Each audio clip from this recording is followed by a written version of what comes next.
it. Of course he deserves it. He's never here on time. Oh, wait, we're live. Sorry. Hi. Welcome to Help Wanted. We need somebody to play Kolak this morning because the party's about to die. It looks like Emmy's playing Kolak this morning. Emmy's playing Kolak. Grrr. Yeah. It should be Zoe in that spot, though, because she's possessed Kolak at least once. I think she's been inside everybody at least once. It's fine, everyone should get a turn. I don't think has she possessed Vespasian? No. Or Marek. That's yeah. true. Yeah, come on. I'd be really, really grumpy about that. Listen, the way this fight is going, she may have the chance to start possessing people again. I just immediately become a ghost again after dying and getting my body back. Oh my god. This week on Help Wanted, how many times can Mark kill our party? Oh, and then man. be brought back by Talus. Slaps that the mummy's slaps just the trying- hood of Help Wanted. You can fit so many fireballs inside this thing. Fiona, our Lord and Savior. Good lord. Trying to pad his KD stats. Reyna, right? There's like an awesome number of fireballs that could be cast in this game. Yep. None by me. It's fine. Does this mean the real Nethi was inside all of us all along? David. Oh, goodness. Well, welcome to Help Wanted. It is the last Help Wanted in which I will be the DM. Unfortunately, I return to my day job next week. And so the number of games that I'm going to be running live for you on stream is going to be reduced to 2 a week. To up to 2 a week. Dark and Hungry God will be continuing at least every other week.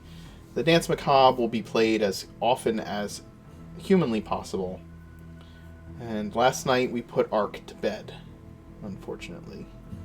I'll have the VOD up on YouTube today of that episode. There's some very heartfelt moments. There are some really awesome... there's a really awesome time of just like us chatting at the end of the adventure about our favorite moments from the campaign. I would encourage you to go back and watch. All of Ark from start to finish is up on YouTube and will be released at some point on podcast. Let's see. The Angelica contest is up for votes, so go over to the Discord channel, vote for your favorite artwork. That's available there.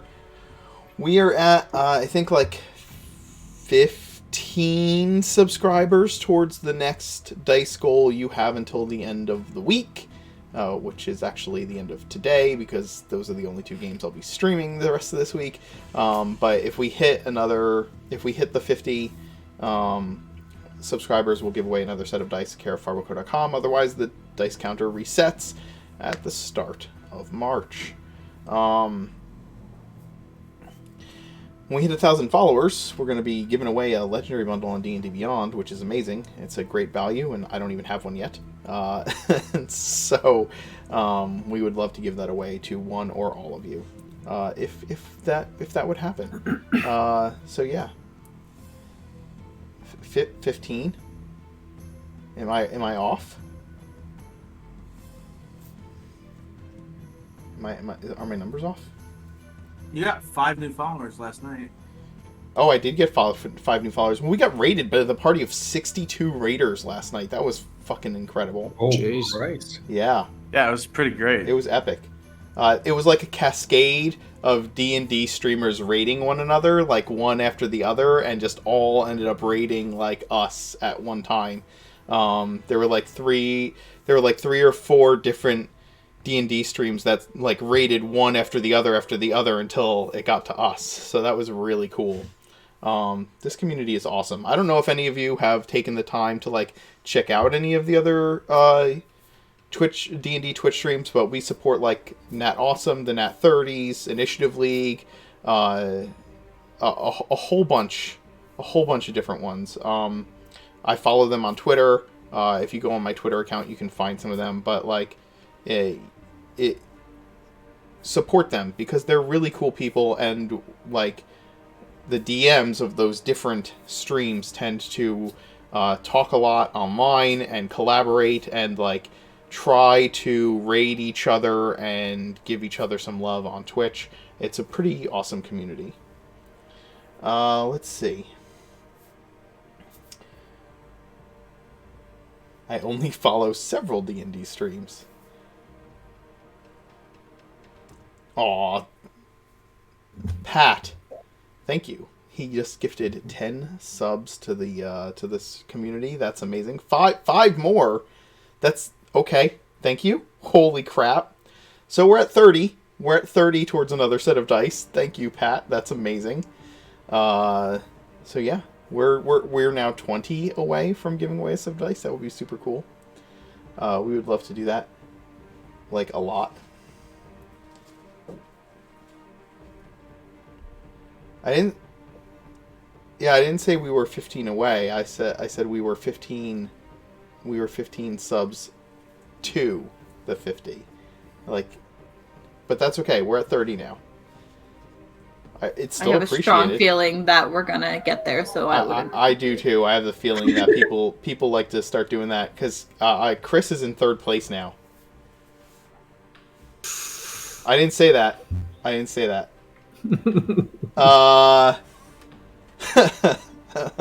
So yeah, I'm kind of delaying things and hoping that Alex shows up before the intros are over.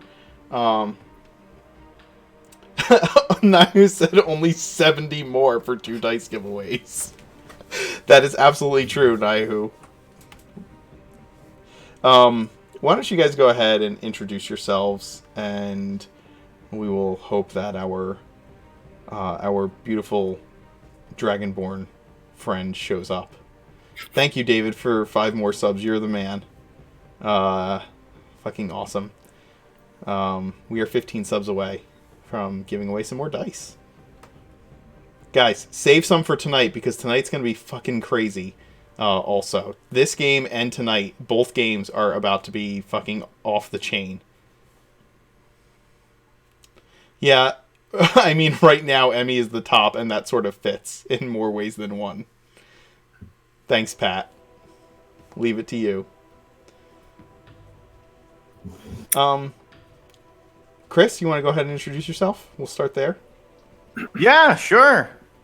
Hi there. My name's Chris. I play Sentry, the reawoken, Forge-born Eldritch Knight and Abjuration Wizard. Perfect. Kolak? I'm just kidding. Fiona? Hello, everybody. I'm Fiona. I play Talus Ellison, the reason that 2 of our party members aren't permanently dead. That is, if I don't get assassinated by a mummy first. I'm sure nothing could possibly go wrong in this situation. That's our tagline. Zoe? I'm Zoe. I play Neppy, a very sad psionic sorceress. Well, now aberrant mind sorceress. Still very sad.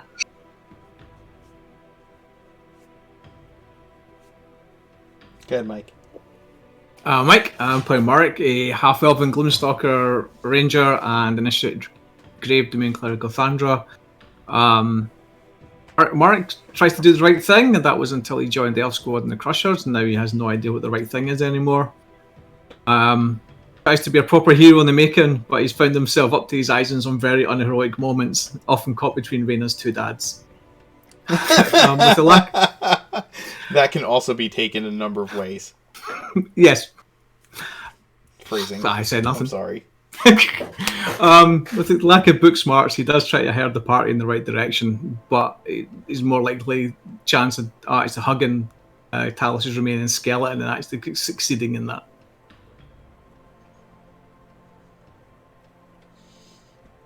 Go ahead. Go ahead, Raina. Hi everyone, my name is Emmy. I play Raina, the young half-elf, not Fiendlock anymore. I'm a Genie Lock, because I can't have nice things. eh, currently dead because of her true love in life, which is fireballs. But it's okay because she followed dad number one and Wispy to the afterlife. But I think she'll come back.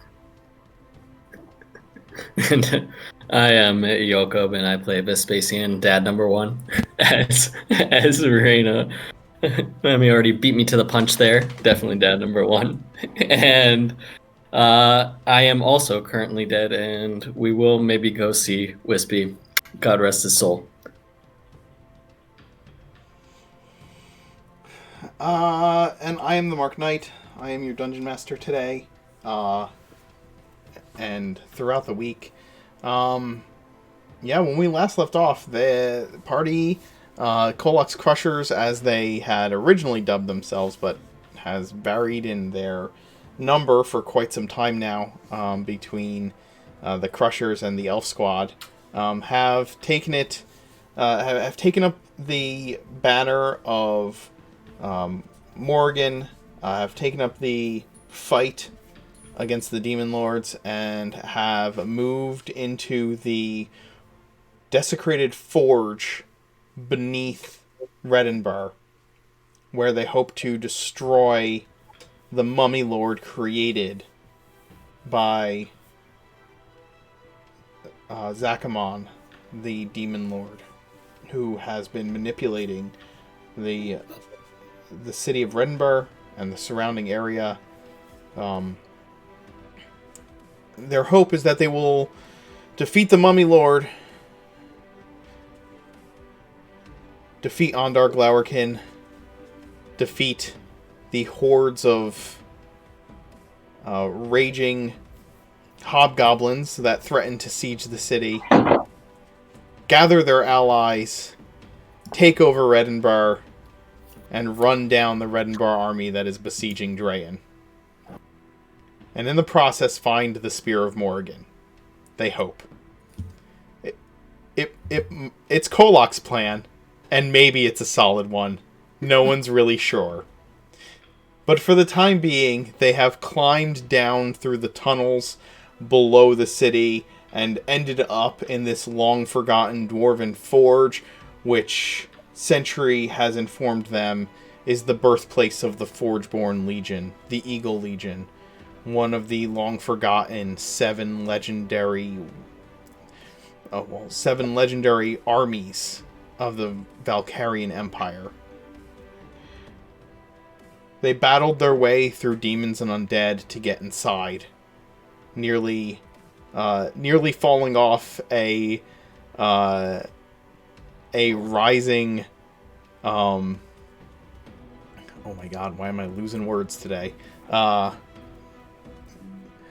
Drawbridge, as they fought their way inside. Now, within the halls of the forge, they have come to this area that has been engulfed in this necrotic fire, the bridge broken and the floor dismantled.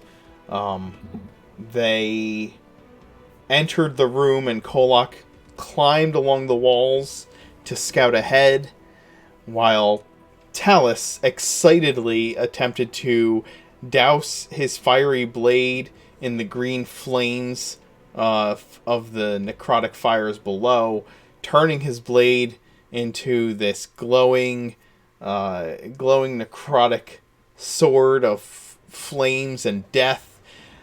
And as he triumphantly cried out at his new discovery, the party was engulfed in 6 fireballs.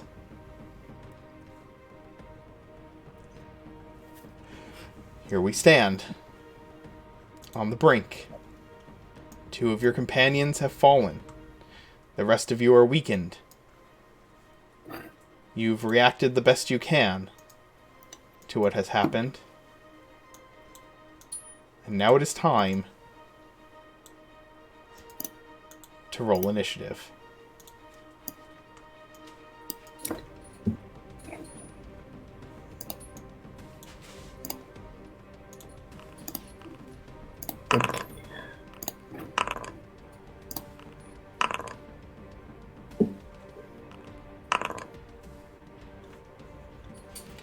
think I'm gonna have to move the cameras around until Alex gets here.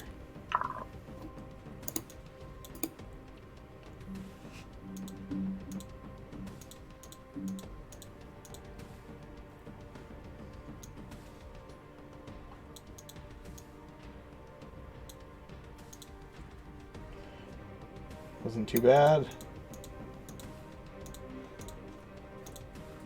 And he's immediately going to show up now. Oh yeah, as soon as you move the cameras around, he's bound to show up.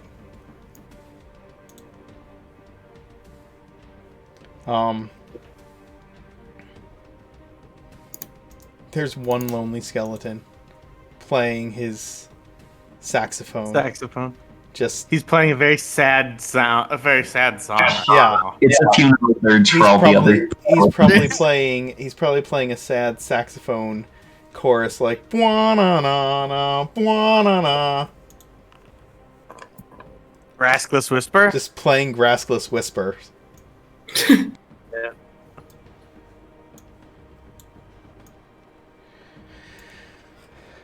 Well, Talus, as the fires fade, your hands empty of the blade you were so excited to have ignited. You look around. Your skeletons have been destroyed, almost to the last man. Vespasian and Reyna lay next to you, dead, upon the ground, smoldering. It is your action. Talus is going to, he first looks at where his flame blade was, and then he just kind of goes, "Aw," and then he looks at where his skeletons were, and then he goes, "Oh no," and then he just looks kind of over at the two corpses just laying on the ground, and he's, "Well, this isn't very good at all. I thought this might go better." And he's going to go over to, we'll say Reyna first. Vespasian got popped up before. So Reyna gets first dib. And he's gonna go ahead and make one of those diamond spikes he's famous for and shove it right in her chest as he casts Revivify. Okay. So, Reyna, you return from the brink with a single hit point. Woo! Lying prone upon the ground and wondering what the hell just happened. Any bonus actions, Talus? That's a great question. So who's still up here? We've got Century and Nephi. Merrick is Talus is just gonna go ahead and give a bardic inspiration to Merrick because he's our other healer. Okay. And that will be his turn, and the skeleton is going to continue to play a sad dirge for the lost. Understood. Song of respect. Oh god.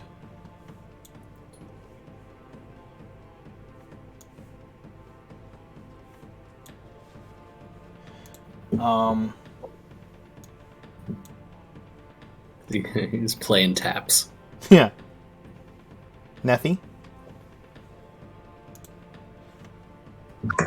Nephi is bewilderedly looking around, and she's going to run over to where Reyna and Vespasian are and is trying to shake them both awake.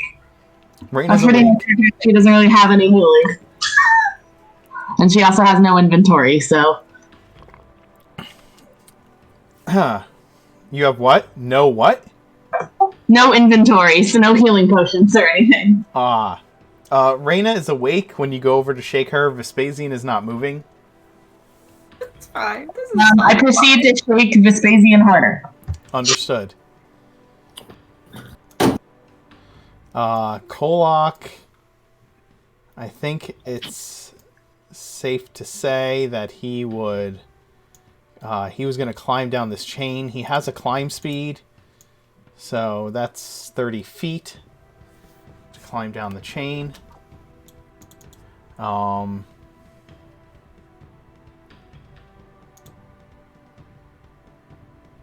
He will angrily roar about, all right, wherever you are out there, come out, fight.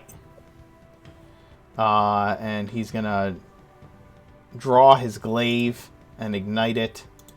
God, what would his action be?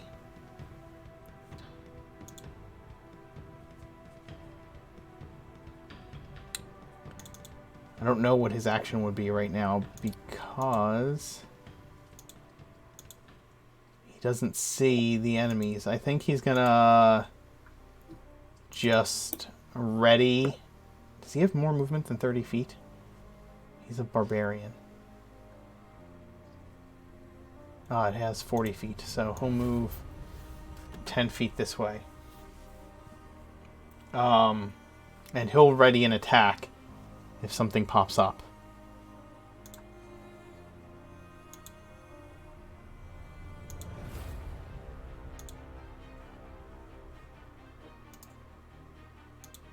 The first of the flame skulls will fly up, appearing beside the bridge. And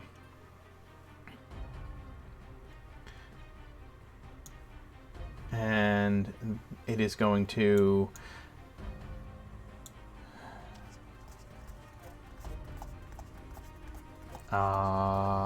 let's see.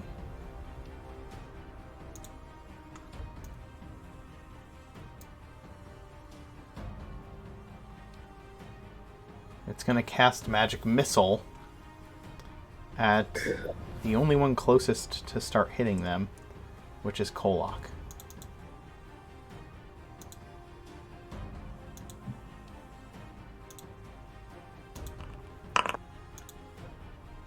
So it's going to hit him for 9 force damage with a Magic Missile.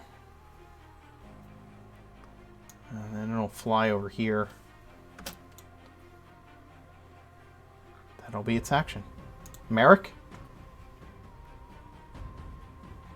I am going to use my action because let me think.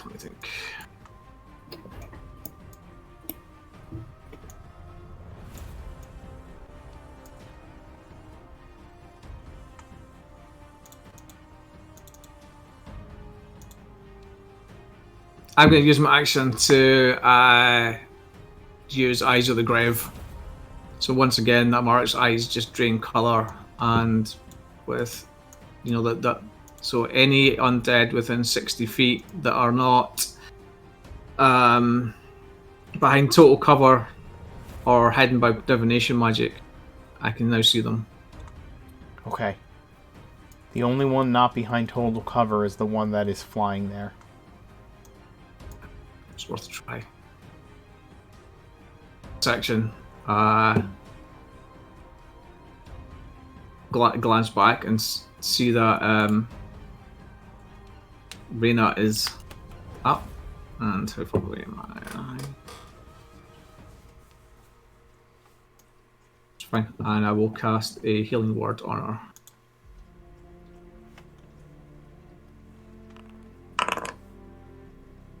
Okay, you have for 9 points. Yep, you have 9 more hit points. Yay! I know, double digits. Mark, is this here possible? Yes. You could jump over it. It's short enough that you can jump past. Okay. But, yeah. 10, 20, 25, 30.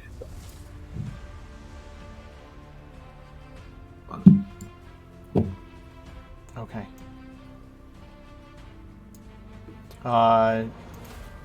You cast Healing Word. What is your action?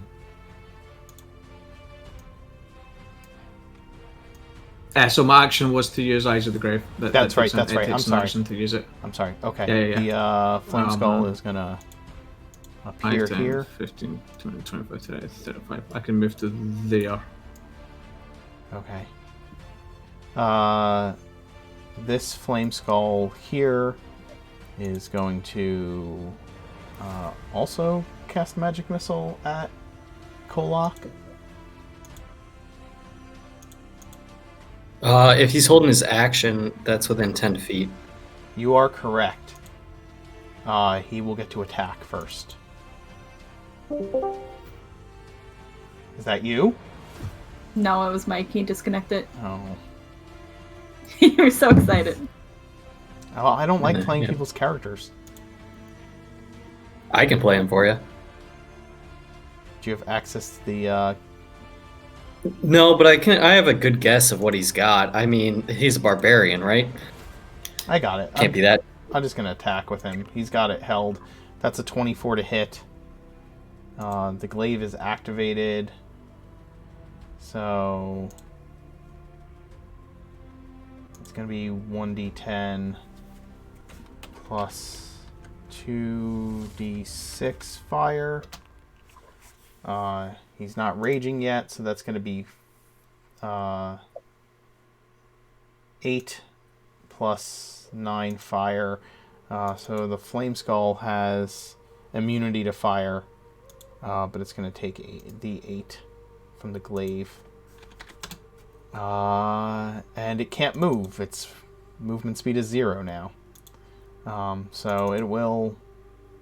it casts Magic Missile at him, and it's going to deal 9 more points of damage to him from Magic Missile.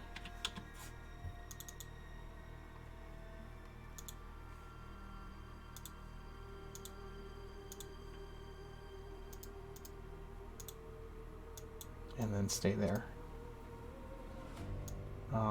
This one is going to fly away.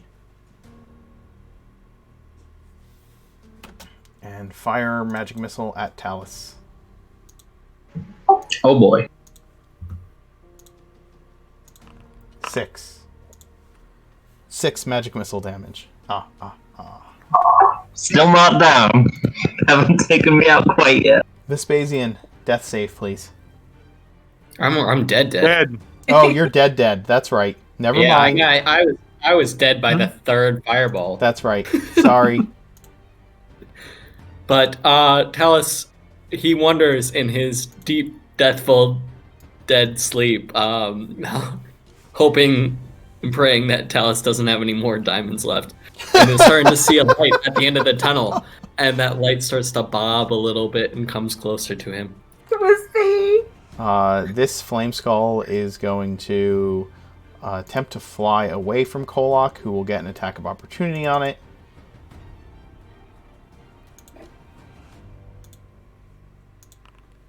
He will hit. Oh, that's weird.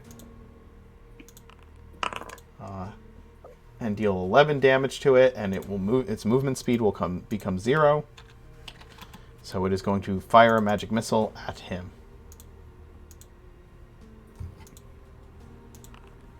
For 6 more damage. Sentry, it is your action. Sweet. Excellent.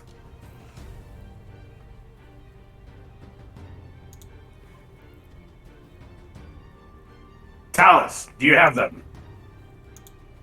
They will rise again. Good. I'll go help Kolak. Try not to die.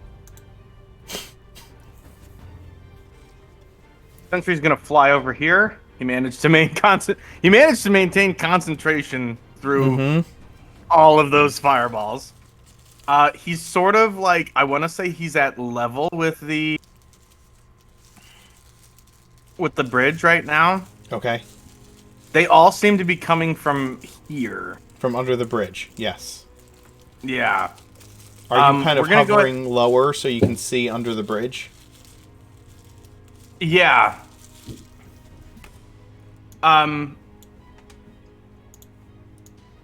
Yeah, so we're gonna go ahead and shatter the. We're gonna go ahead and cast Shatter at 4th level right here. Okay, go ahead and cast the spell.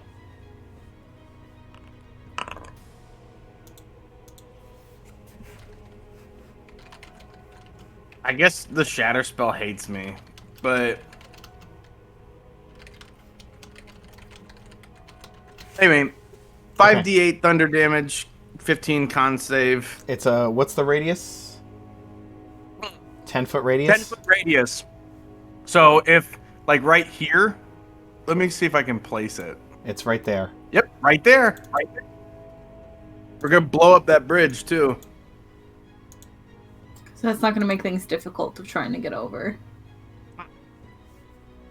Okay, so they have to make con saves. Correct. DC 15 con save or take half damage. Okay.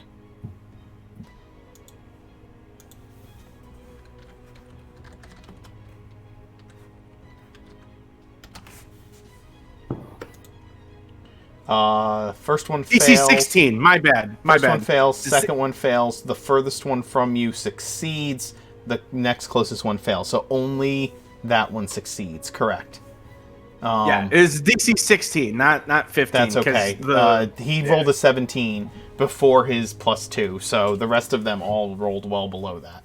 Got it. So yeah, they are each. These three are each going to take 17 damage.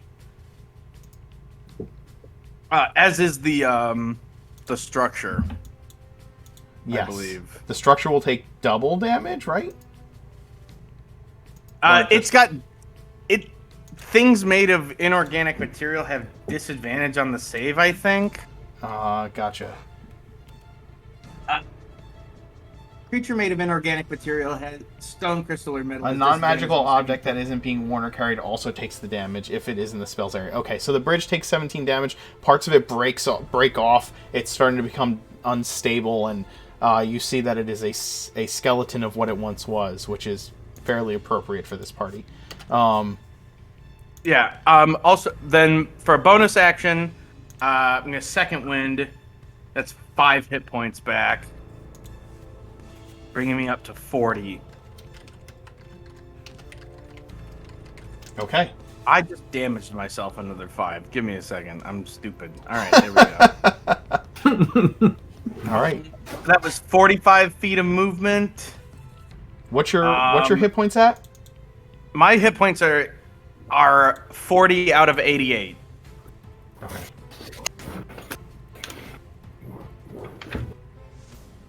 Give me a second. I did a goof again. All right. And then so I've got 15 more feet of movement. We're gonna go ahead and finish our movement right there with the Hawk Blade in hand.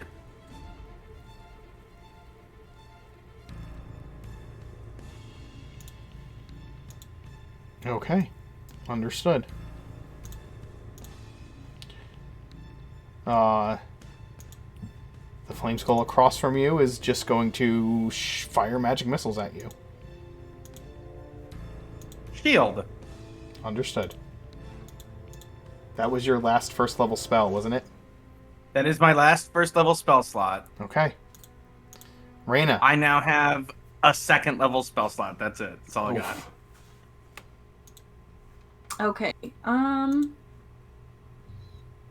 I don't know if I could do the spell I want now because you were right there, but I'm going to use my movement to stand up. And then let's see. How below am I from the bridge? Like, can I still? It's not like a big difference between the lower platform from up there. Hold on, I'm sorry about that. Say that again. How much? What is like the height level compared to where I am to? Because I'm on like the lower platform compared to where the skulls are. The skulls that are now visible because of the broken bridge are like at are probably at like, I don't know, chest level with you. Okay, I'm gonna quick just to see a template of what spell I'm going to cast. I might not, depending on if Sentry is in the way. Understood.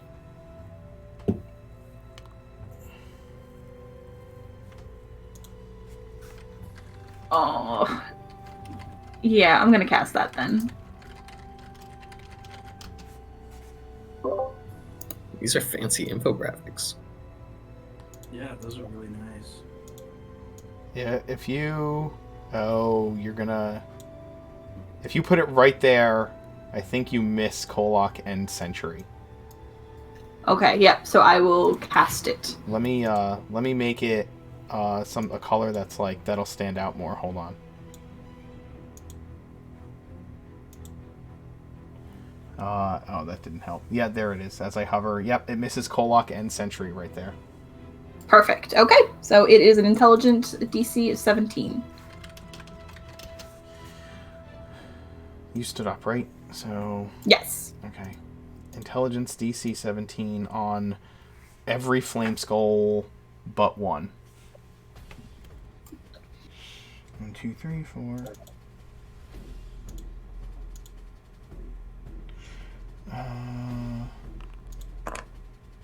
Damn!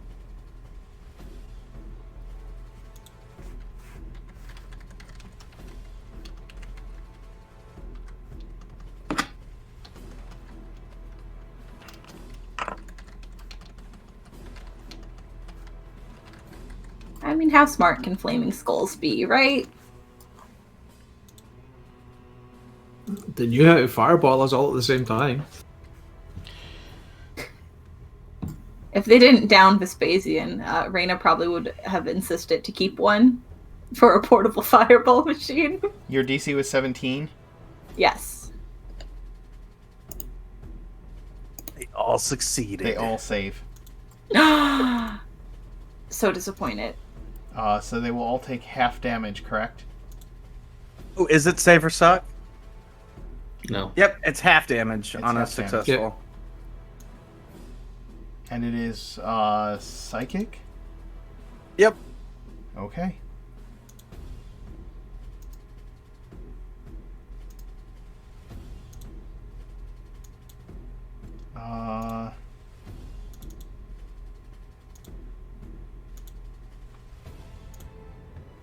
You've got one down. Yay! The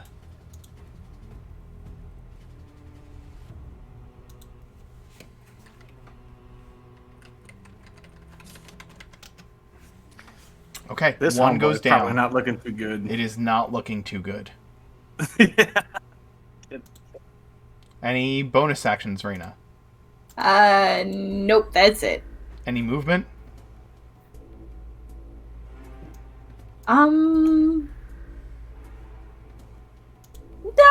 No, I'm gonna stay because I want to make sure that Vespasian and Talus are gonna be okay with my 10 HP. I can stand up. Yeah, that's fine. I'll stay here. Okay. The last flame skull of the round, seeing that Sentry had wrapped himself in an arcane shield, is going to fire magic missiles at the other creature that cast a dangerous spell at it. Reyna, you are taking 15 magic missile damage. God. I'm down again. Which one puts you down? Or how many hit points did you have? I had 10. Okay, so then you are one failed death save in from the third missile. Perfect. Talus, it's your action. Oh boy.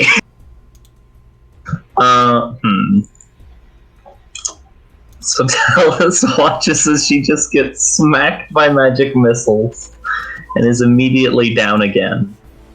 But she's not dead yet. She might be soon. Okay, here's what's gonna happen. Talus is going to take out more diamonds because you should never doubt the number of diamonds that Talos has. Okay, yeah, that's He is true. going to spike Vespasian right in the chest with Revivify for his action. Stood.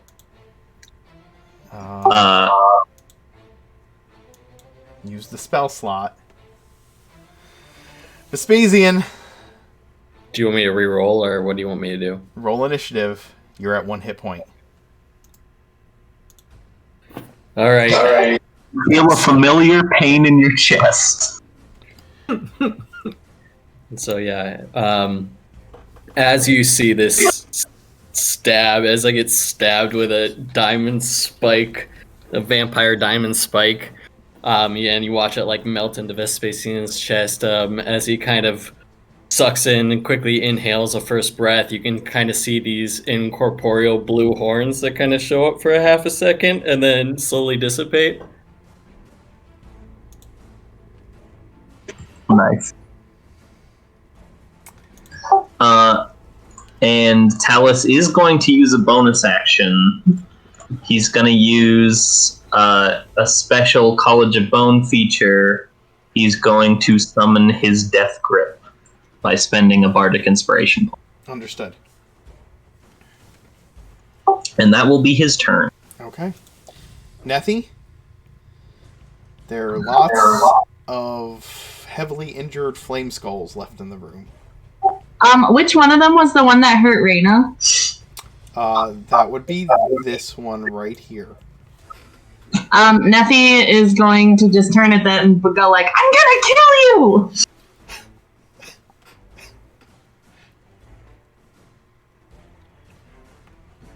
Casting any cantrips or spells or anything? Sorry, my computer was struggling a sec, but I'm gonna cast Lightning Bolt so that it hits that one and goes through the one behind it. Oh, okay. So how do roll? I can only figure out how to set it horizontally, though. How do I make it a vertical line? If you click on it and if you hit, I believe, hold down Shift. Yeah, Shift and scroll wheel. Nice. Okay. Cool, thank you. Oh, that looks so cool. From your location. It what? It starts from her location? It's a range of self, Right. but it manifests as a 150-foot line. So she would have had to move here. Yeah, or like right next to the skeleton. It would Right, still right, hit him. right. Somewhere Yeah. over there and cast it like this. Yep, exactly. Okay. Yeah. Or from back here. Yeah, wherever. Right. Okay. What is the 27 damage is your total? What is half that? Half that is going to be 13 again. 13. 13. Okay. How many hit points does it have left? All right. It's going to kill those two skeletons even if they save. Those two flame skulls even if they save. Excellent.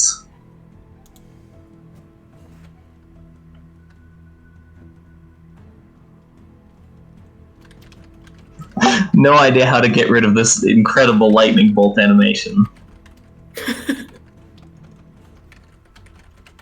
I got it. You just have to be on the measuring tool in order to delete it. Ah, I see. Okay, so these two skulls are gone. Gone. Alright. Kolok's gonna do what Kolok do. He's gonna move here and attack that flame skull from 10 feet away. Twice. No reason to rage. What to do, Kolok? He hits twice. That's gonna be 8 and 10, so 18 damage. The flame skull is still standing. He's gonna use his, but he's gonna hit it with the butt of the glaive, because he can do that. Which is going to, it has 1 hit point, so that's gonna kill it if he hits.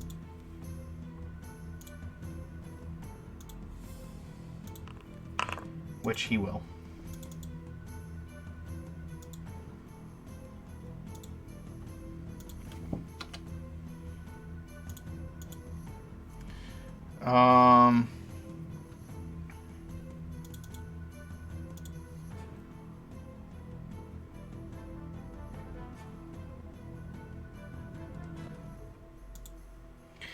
All right. This flame skull here is going to fire a magic missile at the person who just cast lightning bolt.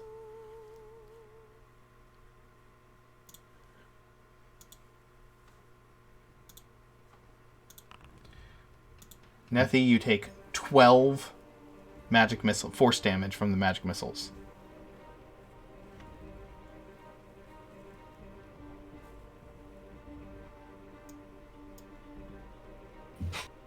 Okay, I'm standing, but barely. Perfect.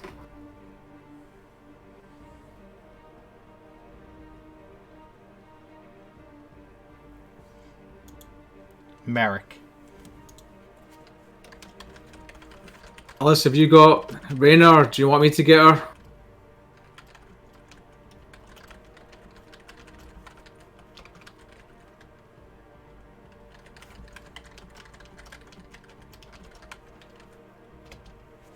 What'd you say? I've said to Talis, have you got Raina, or do you want me to come and get her? You should come over here. I'm going to heal all of us. But you need to be closer. Reverse my movement. Damn it. And,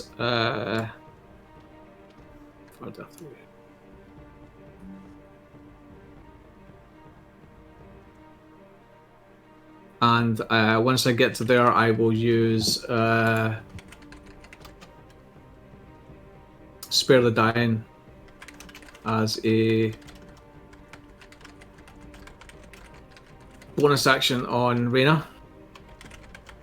So that takes you to 0 hit points. Ooh, I'm stable. And First time in my life. I guess I'm going to have to use this action to essentially drop my swords and pull out my bow, because I don't think there's much else I can do.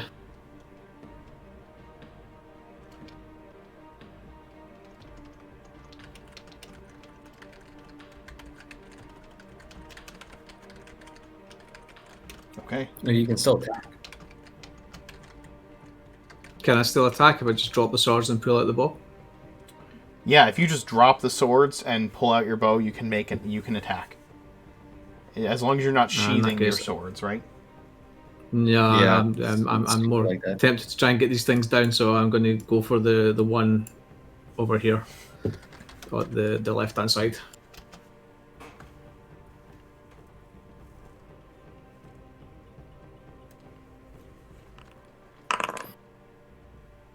Ooh, nice. Nice. Okay. And Can you mark the one you were firing at? I apologize, I missed. yep, this one. Okay, understood. You hit it twice.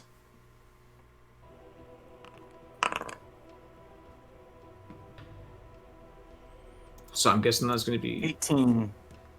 That's 18 damage for the crit. and then another 10, so 28. The flame skull is down. Little bastards.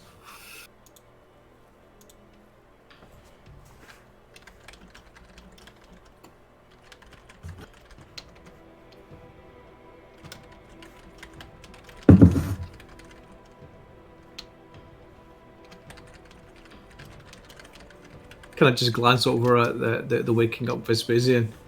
Yeah, see, I can use a bow too. So Nethi, Irena is stable, correct? Yes. Okay. But she's at 0, but she's stable. Yep. Yep.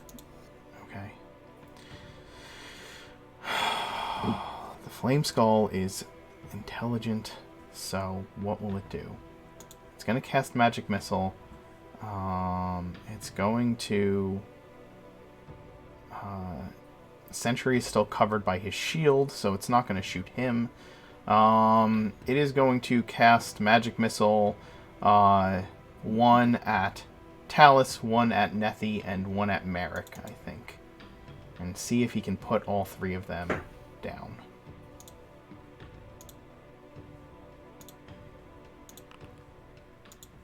You will each take 5 points of force damage. Talus stands. He is swaying.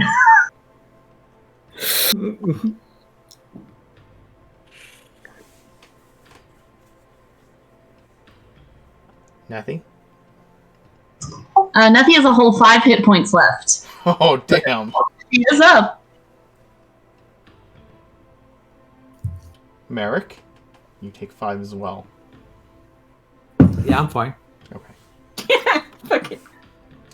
Managed to get to half hit. I've managed to get to half hit points now. The Flame Skull, what's its fly speed? Is 30 feet. No, that's not right. That's not its fly speed. Hold on.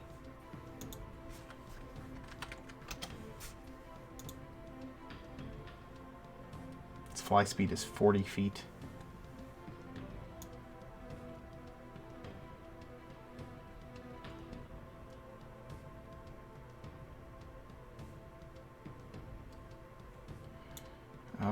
Where's it gonna go? It's gonna go there.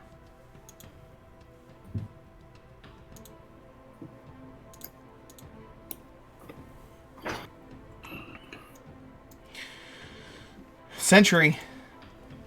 It's your action. Yo. And smack with a booming blade. Roll to hit. This one's gonna be two-handed. Or no, this is gonna be one-handed. Understood.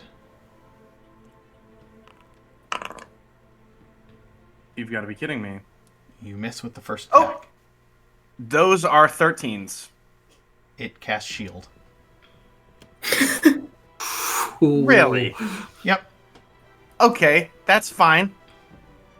That's actually fine because my my alternative was casting magic missile, and that would have been even more depressing. With your last second level slot, you're going to cast magic missile instead of booming blade. That's Yeah, fair. That's yeah. fair. Yeah, and then have that get eaten by shield, and I'd have been really sad. Yeah. So I'm glad it missed. So it shields. All right. That's fine. Vespasian. Okay, end of turn. Okay. Vespasian is gonna kind of pick himself up, look over at Reyna, kind of screaming, "Reyna!" and like check and make sure she's like breathing. And after he realizes she's breathing, he's gonna stand up. He's pretty pissed off at this point. And then he's gonna kind of like, as you kind of see him stand up, and Talus and actually Nethy would kind of get a good glimpse of this, is that those incorporeal horns are still kind of just slightly there, but it's only if you really catch it in the kind of the right light. And he's gonna fire 2 more shots, and he's gonna do it with the, we're just not gonna miss this guy. Okay. So we're gonna do it at triple advantage and with the -5 to hits. We're gonna put him down. All right. Triple advantage with -5 on each. And you get how many attacks right now? 2. I'm only taking 2. Okay. Understood. Jesus Christ. And yeah, well, we'll crit fist just because we can. And there's no point in that. You got the same rolls. All right, dear. so To be fair. yeah, They're the gonna. plus. You're Just- rolling rapier damage. The first I one was know. rapier damage. The second one was longbow Oh, damage. sorry. But the rapier, Well, they yeah. both do the same damage, so it doesn't matter. Yeah. They're both So they're that's- both a D8 plus 6, so they're going to be That's- 19 and 19. Yeah. So if it's got more than 38 hit points, It's still standing. wow. It is still good. floating. It is still Impressive, floating. but- Ray, So you're stable. So I'm just here. That's fine. Talus? I'm dying. Okay. Okay. Talus looks at this battlefield of just all his friends, like, almost passing out, essentially. And he's gonna say, "Okay, I think this is probably a good time to use this," and he's going to slam the staff of Nadara, the Cook of Nadara, into the ground, and use it to cast Mass Cure Wounds. Very nice.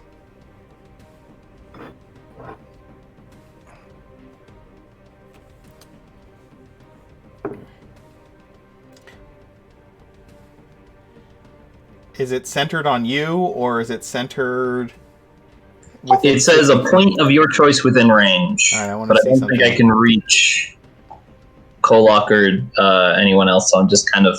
Hold on. Might be able to reach Kolok. Oh, yeah? And Kolok just has even If taken he any reaches, damage. he's either going to Yeah. choose between Kolok or himself. He's gonna choose himself because he is at 3 HP. Understood. Couldn't he move beforehand? Yes. Oh, right, yes, he would do that then. So he could move to heal everyone, yes. Yeah. He would do so that. where are you moving to? He's just gonna move to, like, That.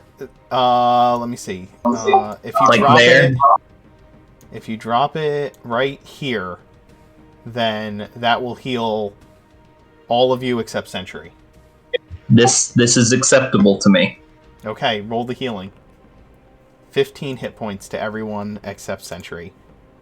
That's fine.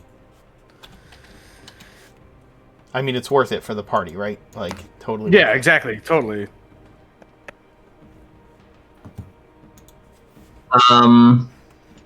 And then with everyone up, and everything like that, I'm trying to think if he would do anything with his death grip.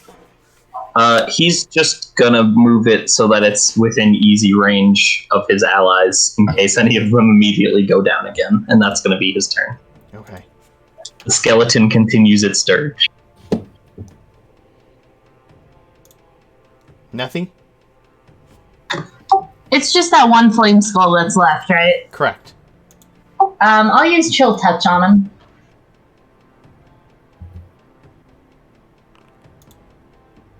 Oh, Chill Touch is 120 foot range. Damn. And it does 17. Is it necrotic damage? That's a 17 to hit. That's a 17 to hit. That's going to miss because it is still shielded. Well, she will throw some curses his way. Understood. Kolok has 40 feet of movement. That's 20. That's enough movement, and he will smack the skull dead. Because if he hits with even one of his attacks, let's make 3 attacks with Kolok. Oh, I don't know why I rolled that. That's the first one's gonna hit, and it's dead. It has 2 hit points left. He can't not kill it. So he swings his glaive and destroys the final flame skull, leaving you all standing in this room with a shattered bridge.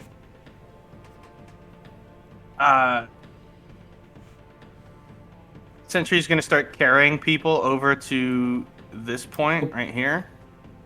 How long does fly Starting last? mark. Just as a curiosity. 10 minutes. Okay. 10 minutes. No, that's And we fine. I was basically asking. went- I was asking. Yeah. Yeah, we basically went from combat right into more. Yeah. That's fine. Mark, question for you, for point of view, Mark. Do I know a lot about flame skulls? And what about? Give me a knowledge, a religion roll with advantage because favorite foe, favorite enemy. Real quick, while that's happening, can we just God like damn it! Sentry's just ferrying people across? Yeah, Sentry's just ferrying people across. That's fine. Just move. so Everybody move your everybody can token just- to the other side of the bridge. Raina, are you doing okay? And you too, Miss Vespasian, you both looked really hurt. Uh-oh. I mean, I'm okay now. I guess now I understand what the halflings felt like. You did super die there for a minute. Flames. What was it? What about halflings? Oh, don't worry about it, Sentry. It's fine. Are there any remaindance of like those flaming skulls? Like, is there a skull? Because if I could pick up like an intact skull, I want to kind of use it as a puppet. I think that they've been like Completely destroyed, and the Damn. ones that haven't been have fallen into the fires below. Would have been looked Okay. really cool. I'm sure we can pick you up a souvenir later, Ray. Talus is as his flame blade has tragically been wrecked, and he still has a little skeletal mage hand for a little less than a minute. He is just going to try to dip his sword into the magma using the mage hand.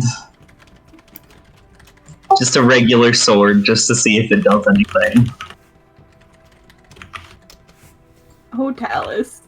The blade turns green. How many spell slots you got, buddy? Well, this was the death grip thing, which just used in part of inspiration. As for spell slots, Oh, I thought you said your flame blade. I thought you said flame blade again. no. I only have one of those. It's an innate spellcasting thing. Okay. Yeah, that's just a regular sword. Does it just like melt? Yeah, it just like melts. A regular sword will just melt. Okay, he just wanted to check. Understood. Guys, so what are we gonna do? Because this is not looking good right now. I think we really need to get out of this room to a place where people can't fireball us. I should heal people though before we go into new rooms that might have new people who fireball us. I would agree. That's pretty true. You know, there's nothing really stopping us from leaving and getting a break and coming back. It would also give some of us time to recover spells. Recover spells. I thought you were going to say it would also give some of us time to show up. I mean, Sorry. I think we can handle it. I think if we take a short break, but if we wait too long, who knows how many more undead will show up and take their place. I can give us a safe spot to. I can give us a safe place to rest for the next hour, but I will be expending the last of my magic to do so.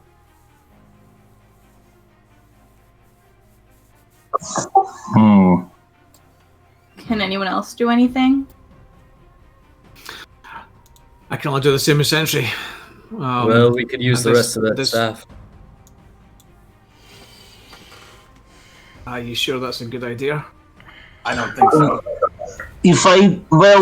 So you see, the thing is, I've been studying it, as you know, and I'm pretty sure that if I try to heal you all at once again with it, it might break. And that would have a lot of consequences. I agree, Talus, you're not breaking that stuff. I gave it to you to keep safe, not to break. Okay. Maybe we should just like leave and come back another day and kill the mummy. I mean, it's not going anywhere. That seems unwise. They might Exactly. take the opportunity to reinforce their defenses.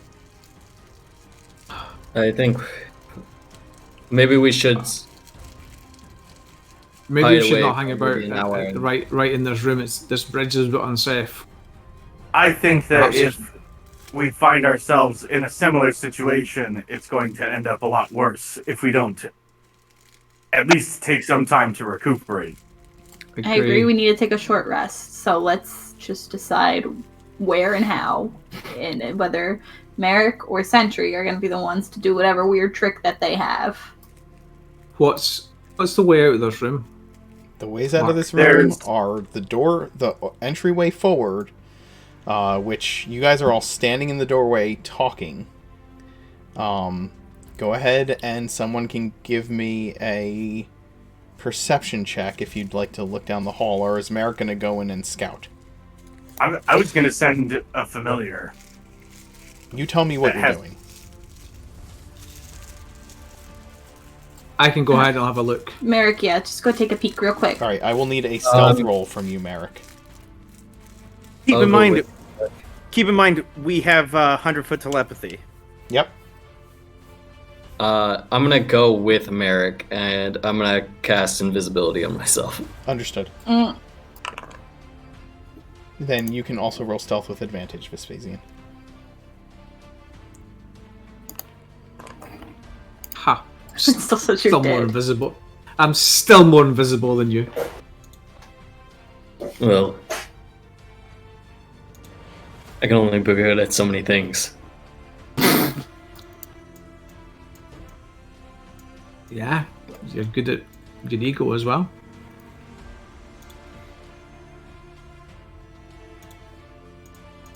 Alright, let's go see what's up ahead.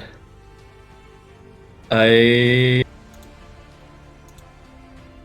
think it's best that maybe you create that hiding spot for the others before we disappear. Vespasian and Merrick, I'm going to move you onto the next map so you can see what's up ahead. But only the two of you. Well, I'm going to move everybody over there, but nobody should be able to see anything.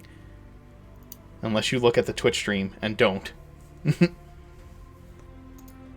Don't cheat. Why? What's on the Twitch stream? Hold on, let me check and I'll tell you.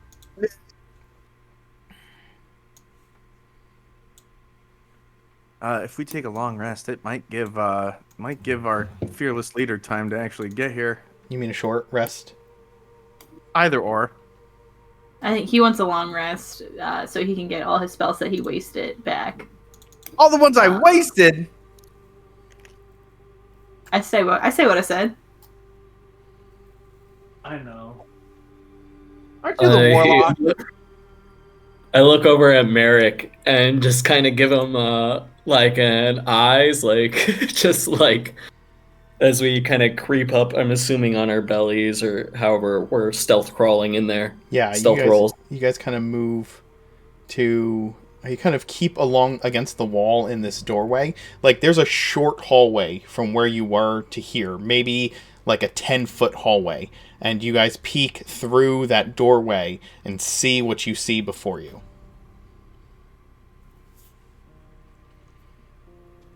Merrick, I think I whisper this to Merrick as quietly as possible. Or actually, you know what?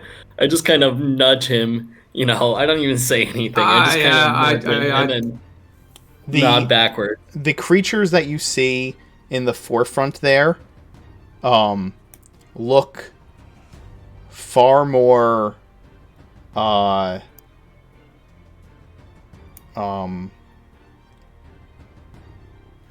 stiff and dried than the ones that you had seen and fought earlier. They seem to move with a bit more rigor than the last ones that you did. There's more of the flesh that is on their frame has been necrotized and fallen off of them. They do not look as whole as the ones that you had fought outside of the forge. And the ones in the forefront, do they look similar? I'm talking about the ones in the forefront. The ones in the background, the ones far back away, they exude an aura of menace that you do not like, Merrick. And one sits regally upon a stone throne,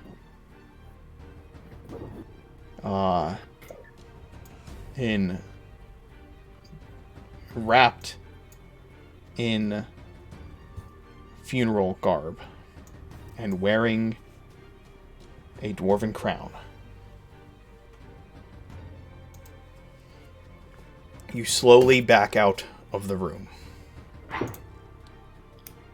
Oh, and very quietly and very carefully. Yeah, we both sneak back out of the room. Yeah, I think Angmar. Oh God. I think a short rest is maybe a long one. We should leave. I don't necessarily entirely disagree with Vespasian. I look at the rest of them. We There are at least almost a dozen more of those a dozen and a half. zombie things that we will fought. Give me a investigation check with advantage, Merrick. Because they are undead. 15. The ones in the foreground did not look as substantial as the ones you had fought outside. You believe that the fires from the forge may have the heat from the forge may have deteriorated them to a degree. They may not be as hardy as the ones that you had fought earlier, though there are much more of them. Yeah. Merrick, your predisposition with Thandra, does it grant you the ability to bless waters? I do. I carry some with me. How thing is, if those- fast can you bless water? It would take me at least an hour, Oh, and I don't have everything with me that would let me to do it. However, that's- I could call upon Thandra and get her to. I could use Thandra's radiance. I might be able to push those creatures away. I was honestly out of character. Never mind. Out of character, I was hoping to wholly bless the water wall that Nethi can push. But I don't think that's possible, I guess. No, Yeah. creating holy water takes It's Like a ceremony time. spells. It's a okay. ritual Yeah, cast it's a ceremony spell. You can use the ceremony spell. There's another way that clerics can create holy water. We could push a lot of the creatures away. There are there's a dwarven mummy with a crown on its head at the back, and it has two other creatures in front of it. There's a real aura of evil around them. We're going to have to recuperate some of our skills. The downside is if we even do kill them, and this is also my fear with the things we just killed, none of these undead seem to stay dead for very long. If you can even get them down in the first place. No undead stays long. I could make them stay Well, for longer, you know. Maybe some other time, Dallas. I'm just saying, if we kill the big mummy, I can just make his body unable to become undead again for like a while. Do you think Okay. Do you want us to rest here? We should take a short rest, but then I think we can't just leave. We have to fight today. All right.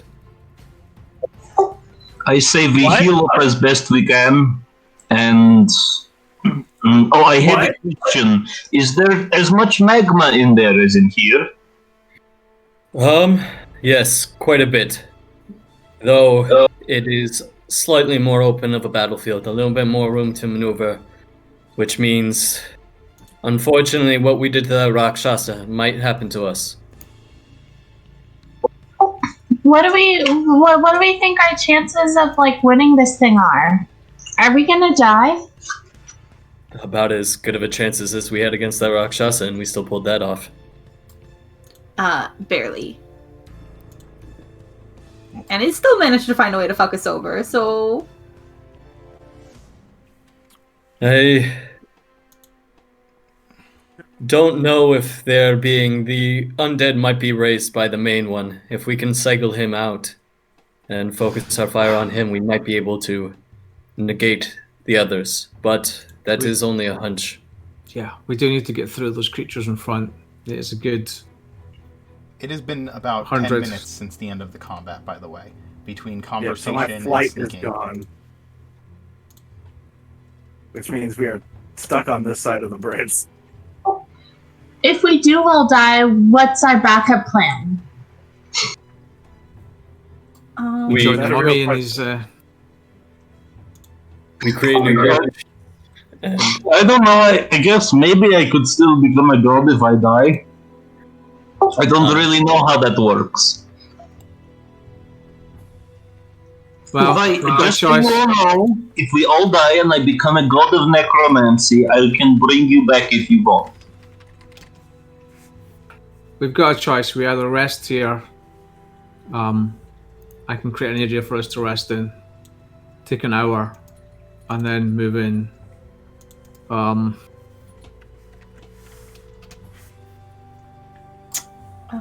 Sorry, I was Agreed, clicked on let's Sentry do when I that. typed that. Sorry. It's all good, dude. Um, Sentry would know that. or Sure, we why not? leave and bring back. Or we leave and bring back reinforcements.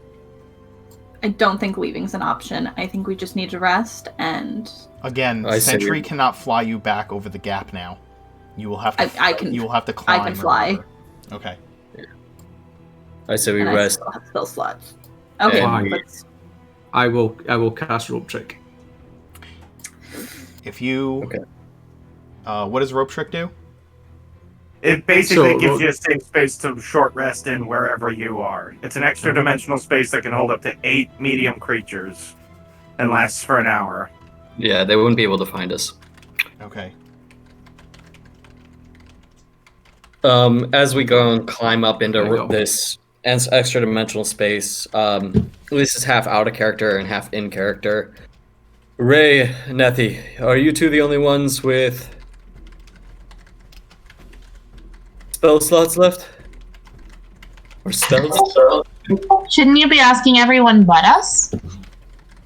I still have magics. How after the much short rest, I'll have all my magic back. do you think you can handle? I have enough for some healing. And Vespasian, remember to second wind before you go into the rope trick because you'll get it back. Oh, yeah, that's probably a good idea. I forget that. I always forget about that thing, actually. I have healings, and the staff has healings, and I could revivify maybe 2 more times. Oh, that's just the second one without the pluses to it, too. Okay.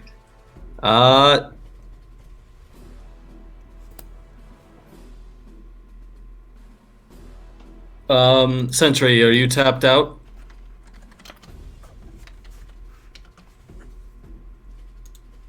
I have 3 first level spells in me and a second level, and that is all I have. 3 first level spells and a second level? Mm-hmm. Mm-hmm. And Merrick, I know you've been endowed with some of the magics. What is your abilities left?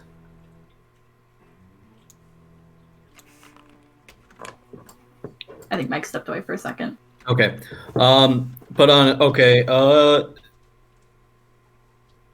You all have spells that you must think about, I assume. That's kind of how magic works. And then there's also the kind of magic that you just kind of do.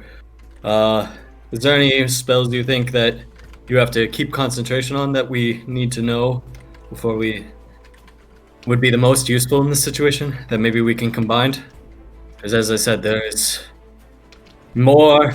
twice as many of them as there are of us.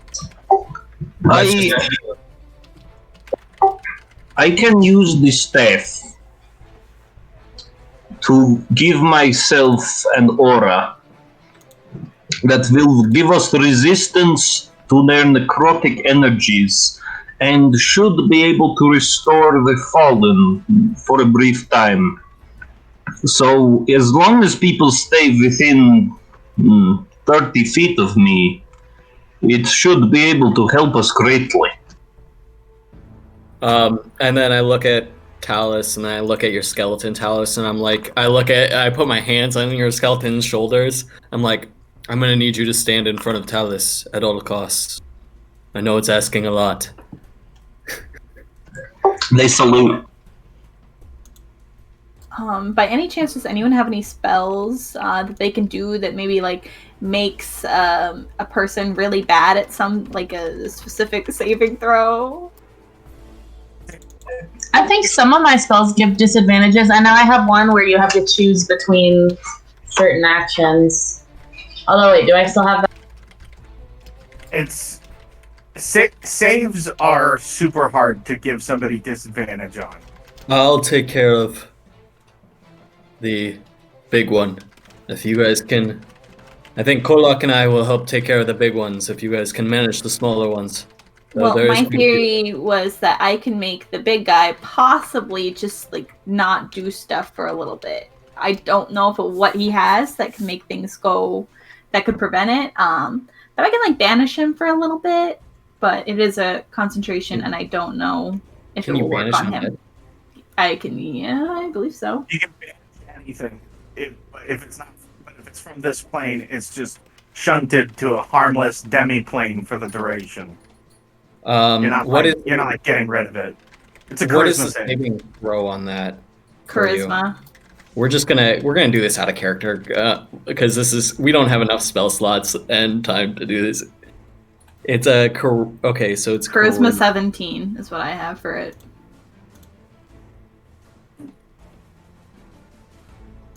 Okay. And since I cast it at max level, I can technically banish 2 people. Okay. All right. So, Ray, give me at least one shot at him, and then you can go. Mark, during the time of the rest inside we can always look out the window and make sure there's nothing comes out that room. I know. Okay. So, let's get this straight. So, what kind of... We're just going to do this, like I said, out of character because it's easier. Sentry, what kind of spells do you think would be the best one that you can do to the most people? People? I don't have a whole lot. Like, I've only got first and second level spell slots. There's not a whole lot in the way of, like, multi... Do you have anything that does, like, large control on low intelligence creatures? Nothing that's int save. I'd be the only one that has an AoE one that's like that. Guys. Yeah, but it's only...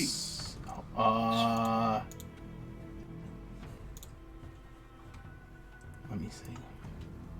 You're talking about Synaptic Static? Mm-hmm. Yeah. The other... another good int save one is Tasha's Mind Whip, but, I mean, that's only single target unless you upcast it. Well, I think the best idea we have... I can't part of the reason I wanted to long rest was that I can't change my spells out until we long rest. Yeah. We're not going to be able to do a long rest. Like, it's a short rest and then we got to go in. Guys, you're forgetting that we have how many fighter dudes to get multiple attacks? Like, you guys can crush through the little skies. No, what we need... Okay, so here's the...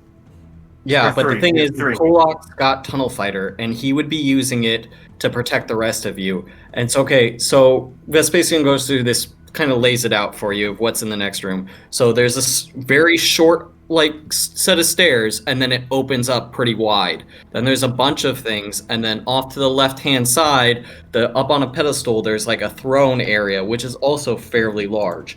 Your Synaptic Static, because he's already seen it once, he would know that right now, at where those guys are, they're not grouped enough to get enough of them.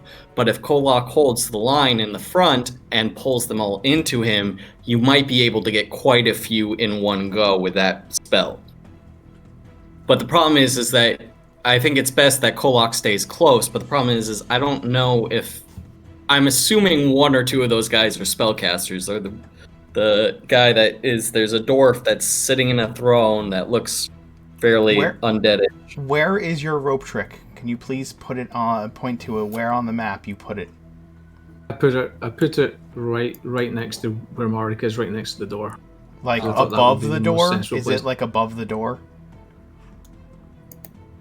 Yeah, that would make sense because that would allow us. Yeah, that's probably where you would cast it. Because it's 30 feet. It's a rope, right? You put a rope. Yeah, but I can pull the rope up. So Right, you can pull the rope up into Yep. it. I understand that. yeah. Okay. The concern is now real.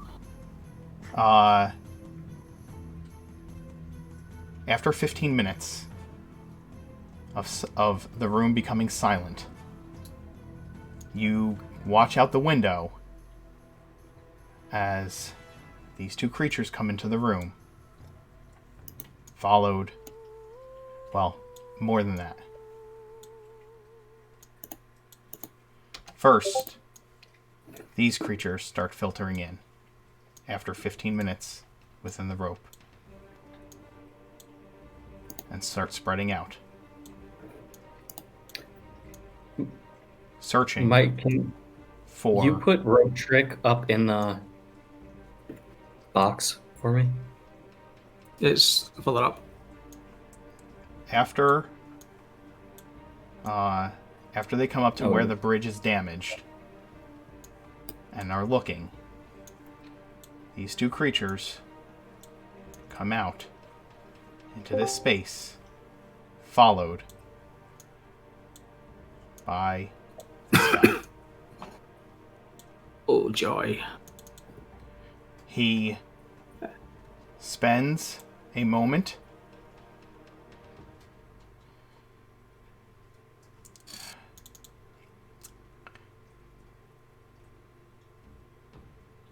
he spends a moment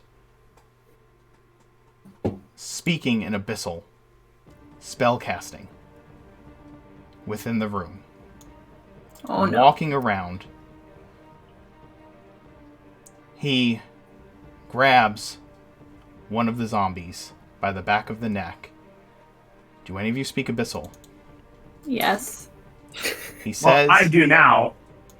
He says in abyssal, Zakamon, accept this offering. My enemies are here. Show me where they are.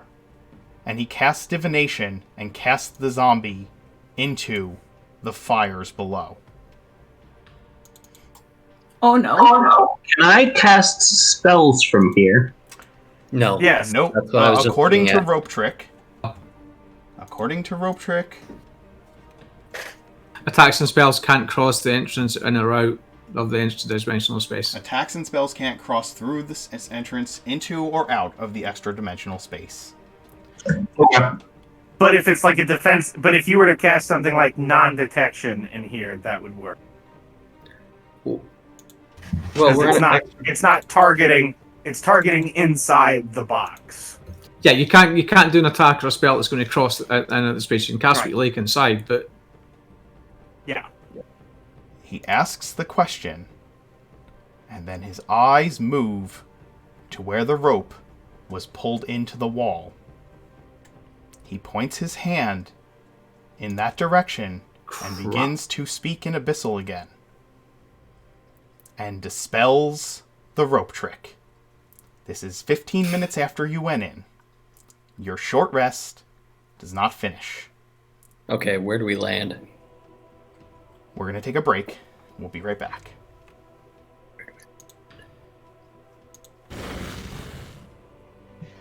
Mark, I can't tell how badly you want us all to die. Oh yeah. Can you let me know?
We got a minor slowdown, and I need to fix the cameras real quick.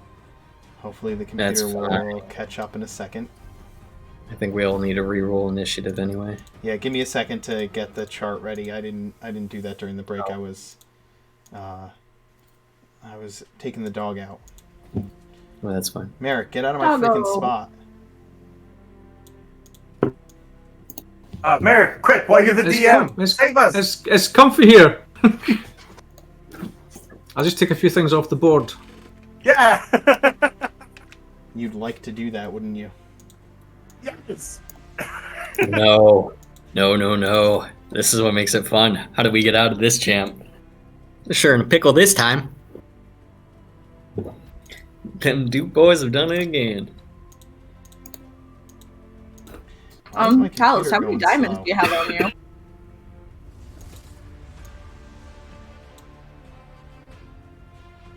Oh, it's really, yeah. Well, it doesn't really matter. As long as Talos stays alive, we can get back eventually, because Merrick can stabilize anyone at any time for basically free. Don't worry about stabilizing me. Every round that I end my turn at 0 hit points, the docent tries to stabilize me. So this is the other rule. I'm kind of confused. Just before clarification. Okay. Do you count Sentry as a person or a construct? He is a person. He's a humanoid. Okay. Humanoid. He's a humanoid. Man, we are on we are really slowed down. What's going on? Okay, there we go. I think it's back to normal. Sorry guys out there watching the show. I don't know what's going on. There's some kind of process that is slowing shit down. Let's see if I can figure it out real quick. Because I don't like it when... Oh, okay, so nothing? I don't understand. I bring up my tax manager, and everything's running smooth on there. But everything's going slow as shit. Encoding overloaded.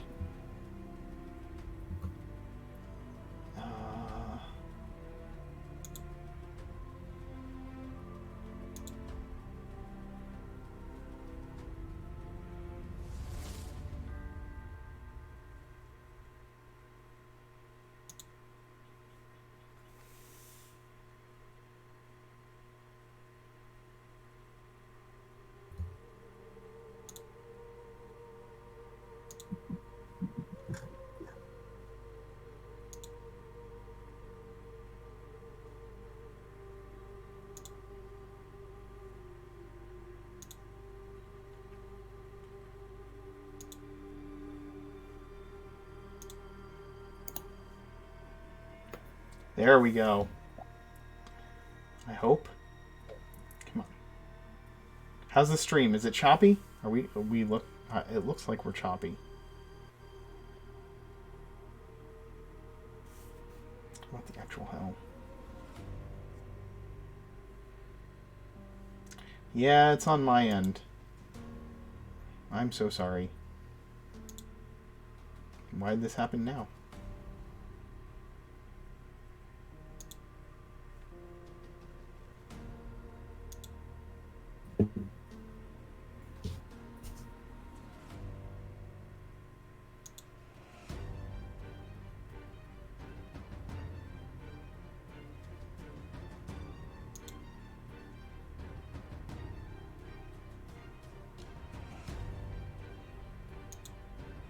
So who got Featherfall? I missed that part. Who's not getting Featherfall? The skeleton. Thanks, honey. Like enjoy some subs while we wait. That puts us at 10 away from giving away another set of dice, by the way. Okay. Let's see if this works out. Oh, I choose up to 5 within range. So Sentry won't Featherfall himself. I don't understand. Or what's your movement speed? Mine is 30, but I'm right by the door. So I can get through the door, which is the plan. Yeah. All right. How many hit points do you have? I've got 42. Okay. Just double checking, because if he attacks you, it's at advantage. That's why, because they're probably gonna hit you. That's why that shield spell might be up. But if you're using it for Featherfall, then you don't have it, right? Mm-hmm. All right.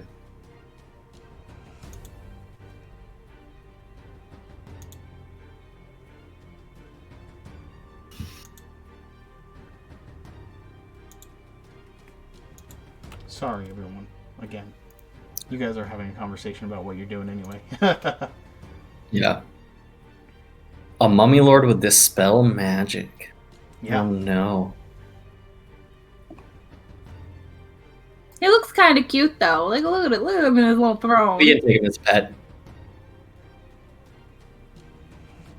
Less. Stop being How many charmed by the undead enemy. do you have as pets? We wanted to keep one of the flame skulls too, but we destroyed them all. Well, canonically, we just don't know how they come back There yet. it goes. But Okay, here we go. We're good now. Well, the stream is okay. I wouldn't say we're good. We're totally fine. Okay. Oh, that's.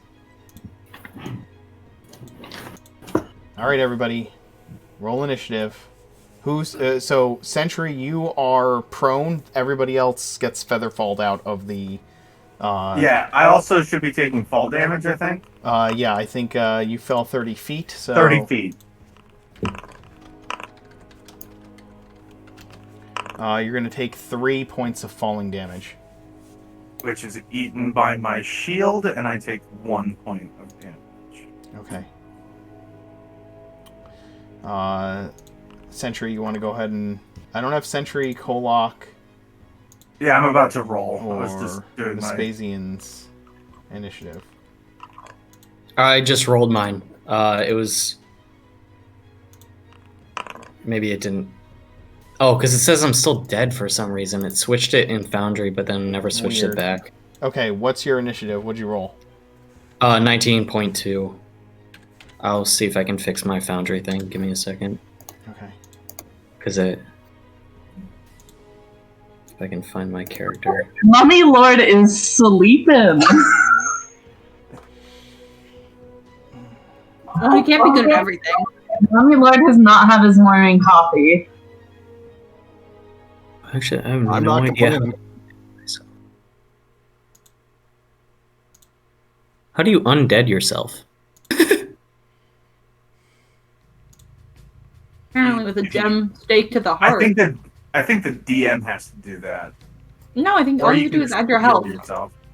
Yeah. No, I did, but it's got my health in here, but it's here. Let me try it again. 15. But it says I'm dead in Foundry, and that's why it's not letting me do it. Hold on.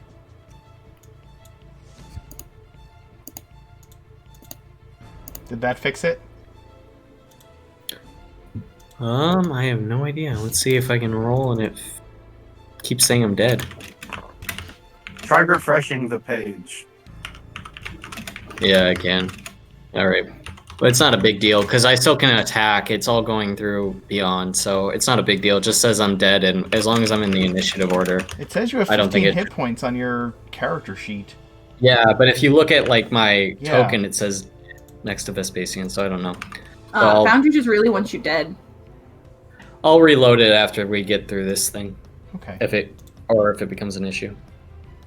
Or if you really become dead. Or if I really become dead. It's just a foreboding.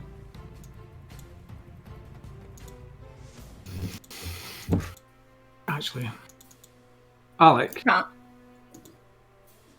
Kolok, are you going to hit this thing in front of you? Very likely. Very likely. Very likely. Quite possibly.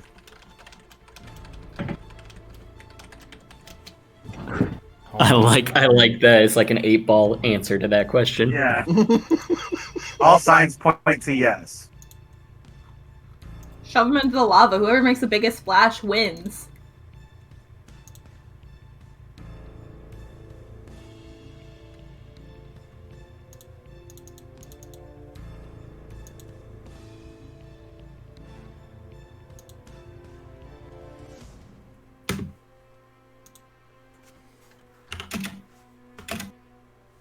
Yeah, that's a point. That's a question I had. How far from the or how high from the edge are these squares?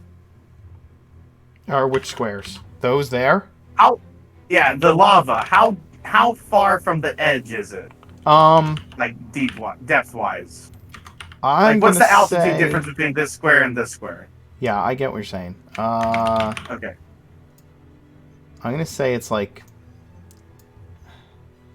based on the way it looks, it varies from place to place. Like this might only be like, this would be like 5 feet down. This part would be like 10 feet down. And I think that the actual lava itself would probably be like 15 feet down. We'll say that. Ready? Always. Okay. Merrick, you start your turn. I need you to make a wisdom save.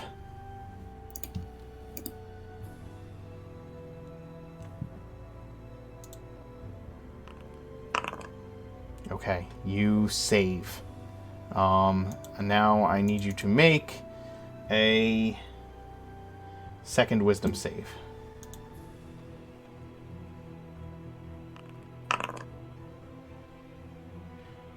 That one also succeeds. Okay, take your turn. Those two guardians of the Mummy Lord are exuding that aura of menace that I told you about, of evil, which you have saved against both of them.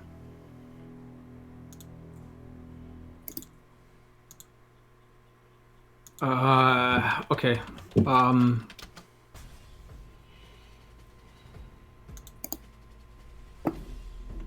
I'm going to use bonus action to first of all heal Nettie in the first instance.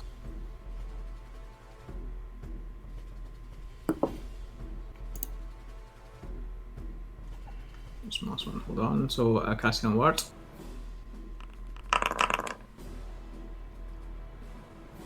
That'd be 13 points back. Okay. And I'm going to see if this works. I'm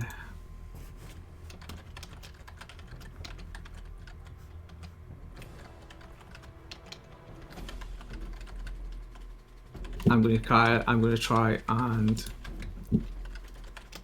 use my turn on dead. Everything within 30 feet of me has to make a Wisdom DC 15 saving throw. Okay.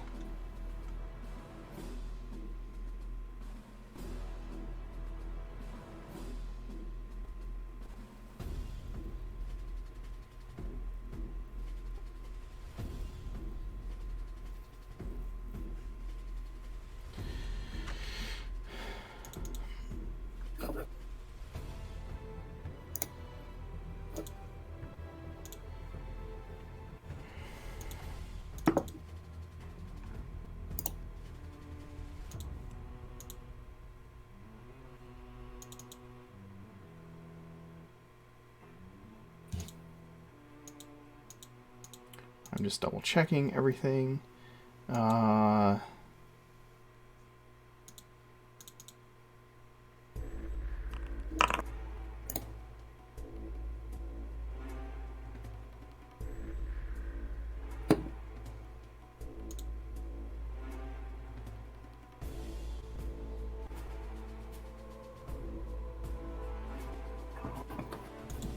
Okay.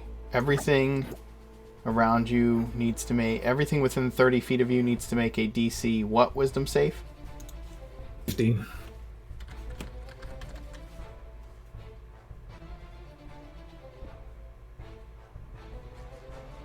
Okay, I'm gonna roll for the zombies first.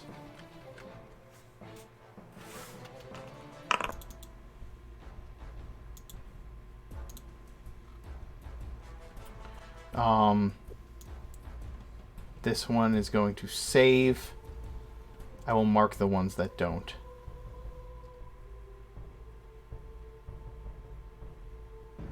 Three of them do not save. So, what is the effect of your... what are the effects of your... Do you have Destroy Undead yet? You don't yet, right? You're only a first No, level. not yet. So they must spend their turns trying to move away from me. They can't willingly move into space within 30 feet of you. They can't take reactions, and for its actions, it can only use dash, action, or escape. There's nobody to move. All it can do is do dodge. Okay. All right. So I'll mark the ones that have failed with this.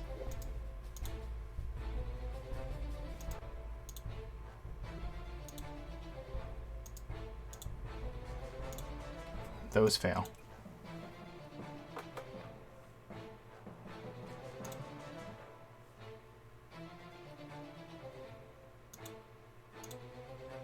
I want to see if I can get lucky. Hold on. Let's see if the other two fail. His two warriors are going to roll.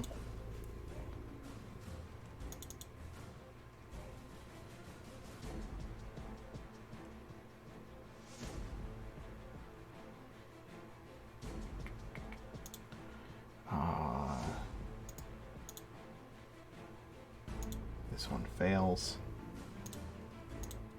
Nice.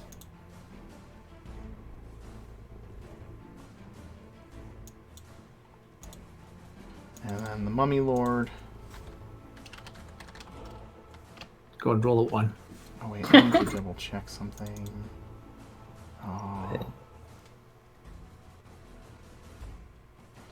Okay, that's that. Yeah, that was right. Okay. And then the Mummy Lord succeeds. Yeah.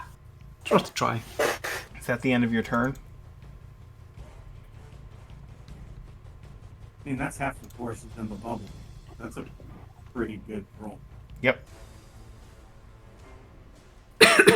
And it takes one of them out for... So as long as they're not attacked, all they can do is run away for a minute. So we've got that length of time.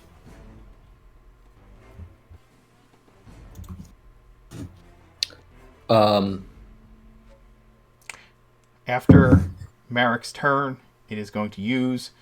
The Mummy Lord is going to use one of his legendary actions. Damn it. Of course.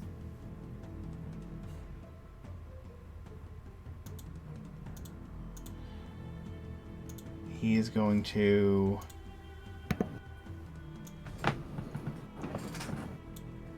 channel negative energy. Which says... Creatures within 60 feet... the Mummy Lord, raises his arms, speaks in Abyssal, and this blast of negative energy washes over all of you. Each of you, within 60 feet of it, including the ones behind barriers and around corners, cannot regain hit points until the end of the Mummy Lord's next turn. On initiative 20, it takes a lair action.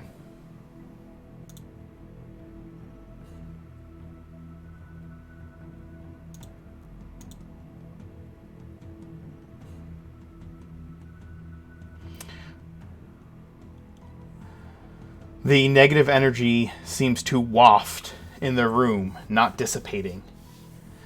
Any non-undead creature that casts a spell of 4th level or lower in the Mummy Lord's lair is racked with pain. The creature can choose another action, but if it tries to cast the spell, it must make a Constitution saving throw or takes 1d6 necrotic damage per level of the spell, and the spell has no effect and is wasted. You said 4th level or lower? 4th level or lower. Vespasian, it is your action. Oh, Merrick, you're not moving. Oh, Merrick, are you moving? You want me to, I think it was that would be better holding the line and letting you move back. Get through the door. There's more on the other side. We need to take care of them first.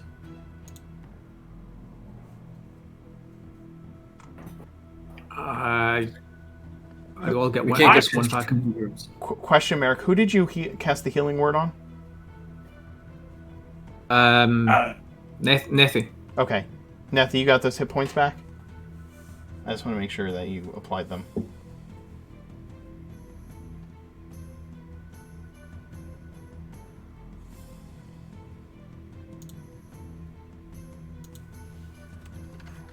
I don't know if she heard me. Zoe? Sorry, what did you say? I said Merrick healed you for 13 hit points earlier. Did you apply those? Oh, great. Yes. Okay. I'm at 30. I just wanted to double check. Cool. All right, Vespasian, what are you doing with your action? Oh, Jesus. All right. Are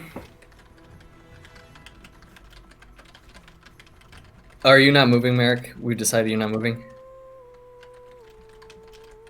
All right. Well, I can't do much in this area, but I am going to, just because of where I'm at. So I am going to move back to the doorway here. Ooh, that is not the right thing, but I need to delete that. Okay, wrong button. I am going to move back to there, or to the doorway, because I don't want us to get caught from behind, which is probably going to happen. Not taking the disengage action, so if you want, do your thing.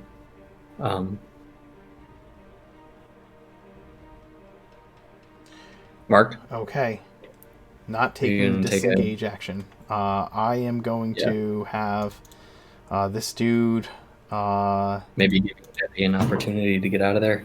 Yeah, he's going to use an opportunity attack to strength drain. Ooh. 14, does that hit? No, it does not. Okay. So that should clear the way for Nethi, which then how far into the other room is he right now? Vespasian? Yeah. 2, 3, 4. I mean, how far can you move? I can move 30 feet. I don't know how, like you said, it was fairly close, so. Yeah, it was only there's only 10 feet of hallway, so, before you come to the door. So Okay. literally, this space and this space are hallway. Okay, I am going to... Oh, geez, this is going to be bad, but it'll be okay. So I am going to, as you kind of see as he passes back, you see these, he's going to use his bonus action, and then he's going to slowly get these incorporeal blue horns again. They're very reminiscent of another blue Tefling we have in our group. And as they appear, he is going to point at the Dwarf Lord, and he is going to cast Bane. And kind of his eyes are going to roll back and go black, and Okay. he's going to attempt to Bane this guy. What level spell We'll is see if Bane? A first level spell. Okay, then I need you to make a DC 16 Constitution saving throw, please. Okay, you succeed. You succeed. Okay. And you're casting Bane on... The Dwarf Lord. You pick several Guy. targets. Oh, is it 3 targets? I thought it was 1. It's reverse anti-bless. Yeah. Yeah. So you pick. It adds targets Up to 3 per creatures of your level. choice that you can yeah. see within range, Oh. which I think are only going Yeah. to be the Mummy Lord and his 2 guards from where you are through the door. Yeah, that's what I would pick anyway. Okay. So they need to make a saving throw, right? Does that actually affect the one that's frightened? But you can't. If you cast it on him, then it will break the turn. Okay. Well, the in turn that only case, works if it gets if it gets a spell or put turn down. Just if undead it in takes the chat. damage. It's only if it takes damage, I think. Only if it takes damage. Yeah, okay, right. Takes damage, you're right. Apologies. I mean, I know he probably is gonna save and has automatic saves anyway, but we're gonna do it anyway. So they have to do a 16 charisma saving throw. The charisma save? Yep. Hot damn. He succeeds. His men. This one fails and is baned. This one.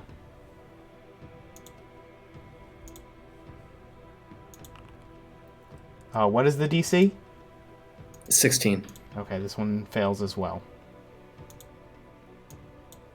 Yeah, I figure they're not that charismatic. They're undead.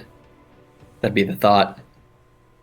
And then I'm going to, might as well do it now. I am going to action surge, and then we will.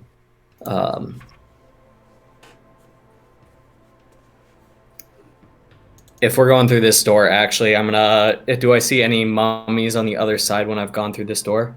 There are. Can you see where I at? There I are don't 1, really- 2, 3, 4, 5 zombies left in the next room.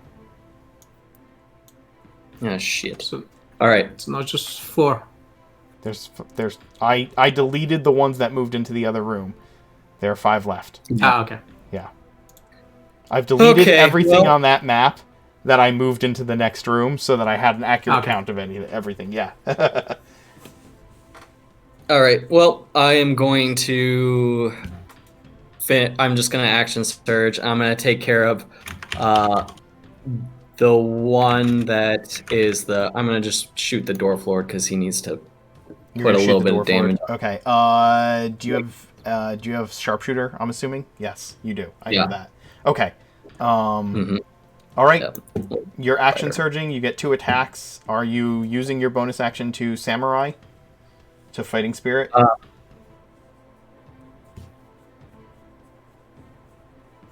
What it's either that or yeah, we'll do that.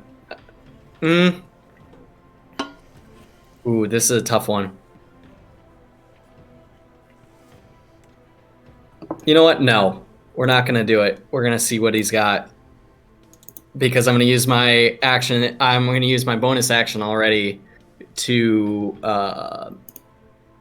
use undead form of dread. So I am going to become immune to fear, Okay. as you kind of said that those guys are giving off a nice fun aura. So I'm gonna just fire at them twice, and then we'll deal with the other stuff. Sorry, long term. My bad. Okay. Go ahead and make your shots. That's a crit. That is not a crit, but that is gonna, let's see, spells.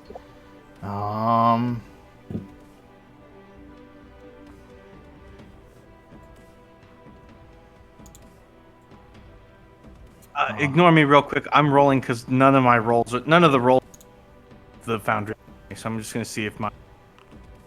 Okay, mine do. For some reason, nobody's else's. There we are. Okay.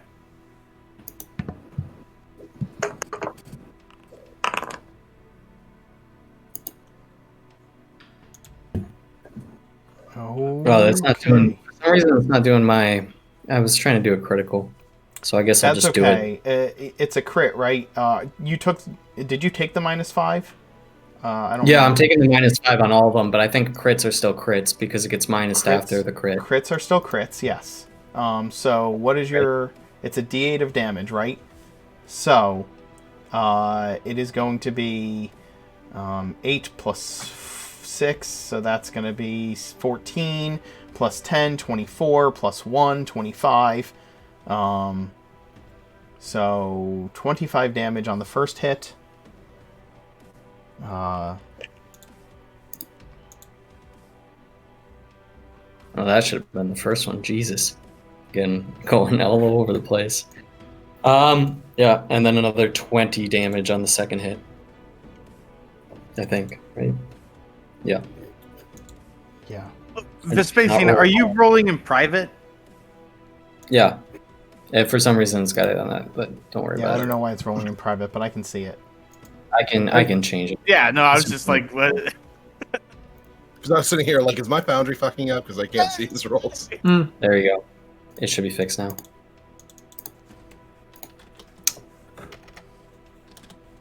Yep. So that's my turn. So I'm immune to fear for 1 minute. So the first hit was 26 damage, and the second hit was 20 more. It should actually, yeah. Yeah. Right? Yeah. Okay.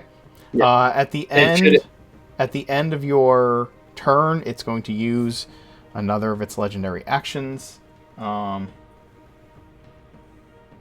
What damage type is your undead form, by the way? It's no, I don't get damage type Understood. for a while. I didn't think so. Okay, that's fine. It is going to... Let's see. It has one lair action left. So it is just going to use its Dreadful Glare on Kolok. Kolok, make me a wisdom save.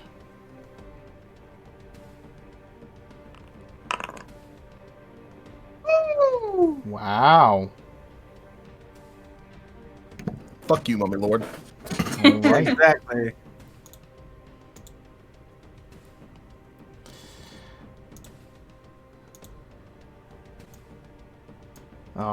This zombie is going to move.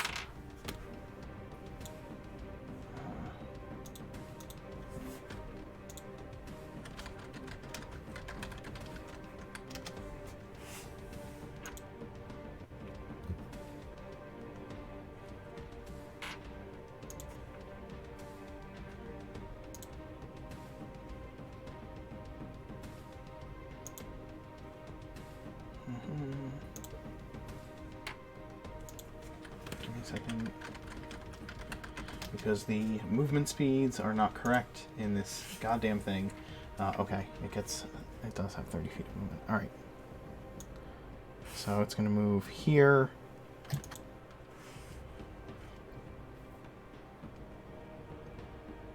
And here. And attack Nethy. 18 and a crit. I can shield for the 18. Okay, so then you just take the critical hit. It has to make a con save. What has to make the con save? The Casting a spell. enervating aura, casting a spell. Oh, she does. Yes, you're right. Yeah. She needs to make a con save.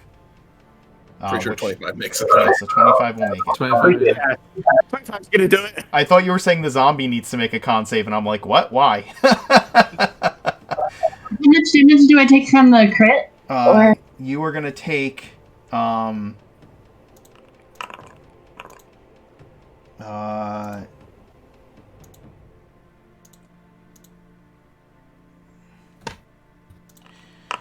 lot. Oh no. You're going to take 33 damage. That puts me at 0. Okay. It hits you with a slam attack that deals both bludgeoning and necrotic energy. I had 33 hit points. Oh, Rip me.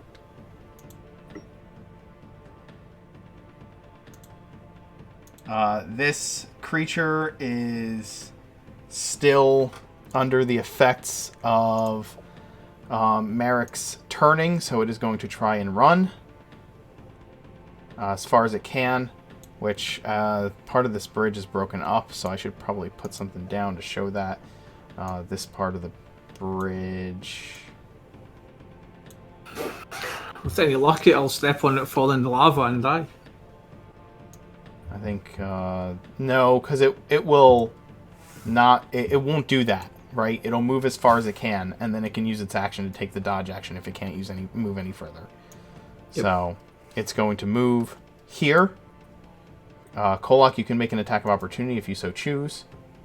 I choose not to. Understood. And then it will take the dodge action with its action.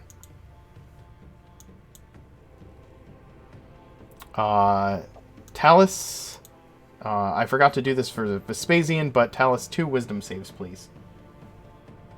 Oh dear God.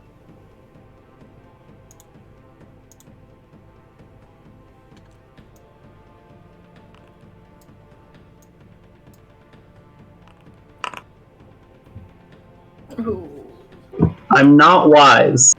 Yeah, that's Okay. Well, you are the only intelligent person in the group, so there's gotta be a trade-off. On a failed save, the creature has disadvantage on saving throws, and your speed is halved until the start of your next turn. From one of the auras that you failed to. From the other aura that you failed against, it is... you have disadvantage on attack rolls. So you currently have disadvantage on on saving throws and attack rolls, and your speed is halved. Cool, that seems pretty regular.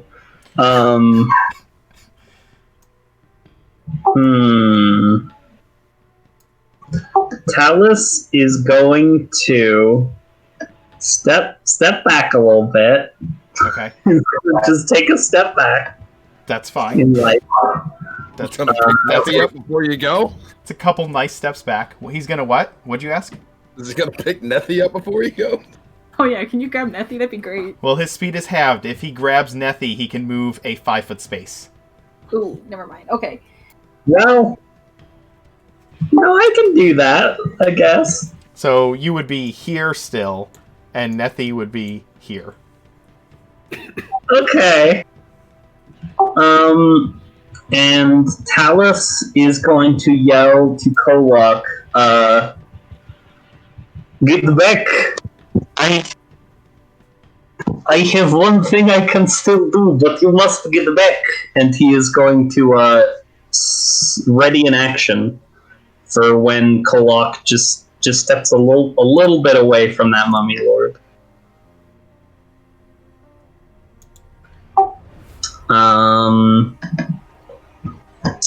And that's gonna be all the actions he takes. Okay. His skeleton is gonna stand up, drop their weapons, and just pull out a second shield. Just double fisting shields.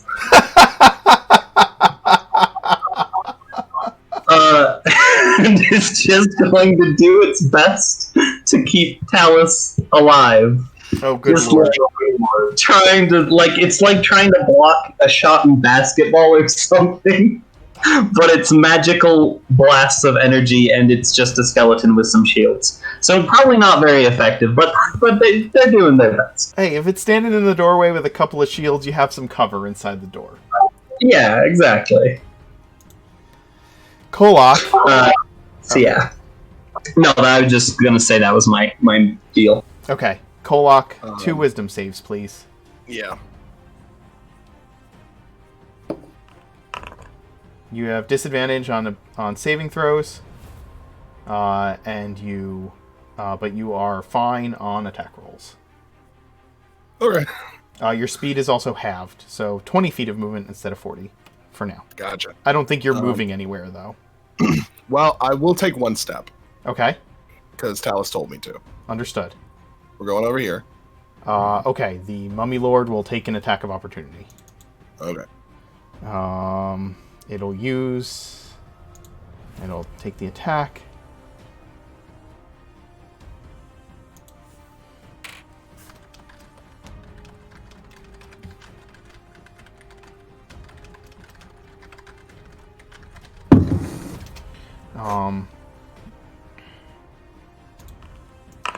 It will hit 23 to hit you with its rotting fist. Kolak. Well, You're going to I take... will say I'm raged beforehand. Understood. That's fine. I assumed you would. So that's going to be 13 points of bludgeoning damage.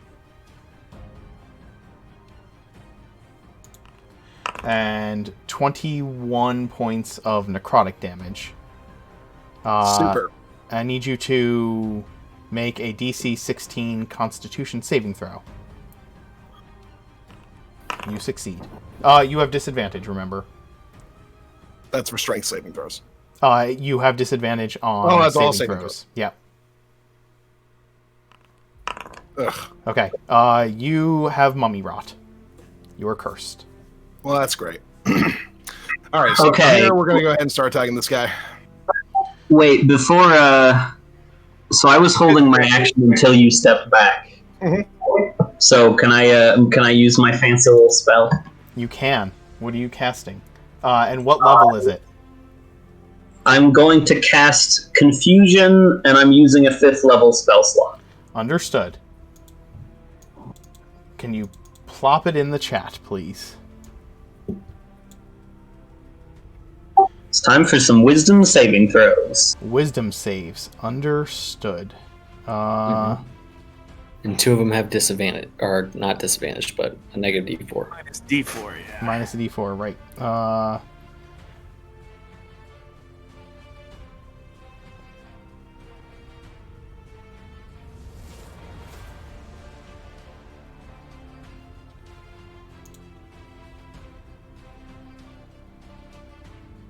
I love that the material component is nuts.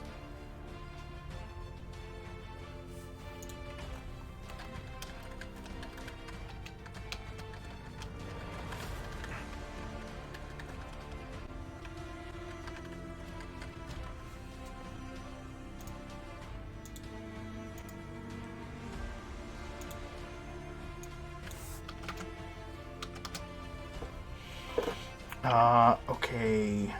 I'm just double checking the creature here. The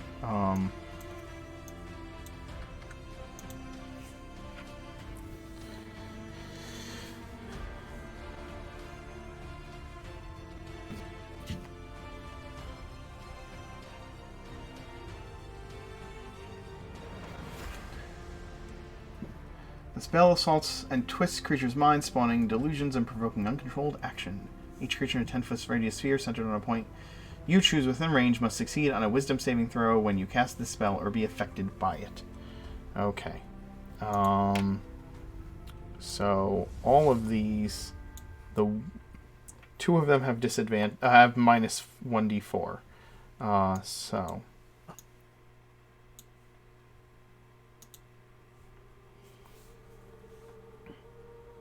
really, why does it not tell you which creature is making the save? That's silly.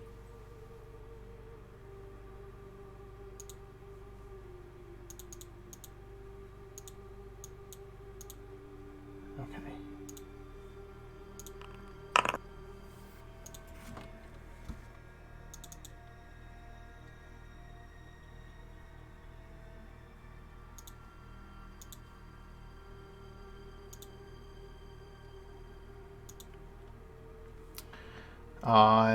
What's your DC?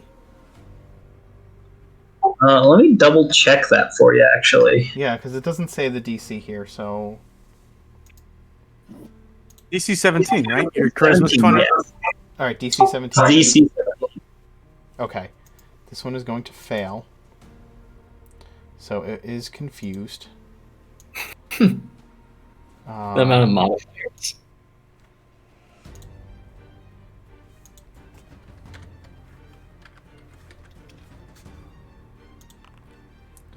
This one is going to fail, so it is also confused. And the Mummy Lord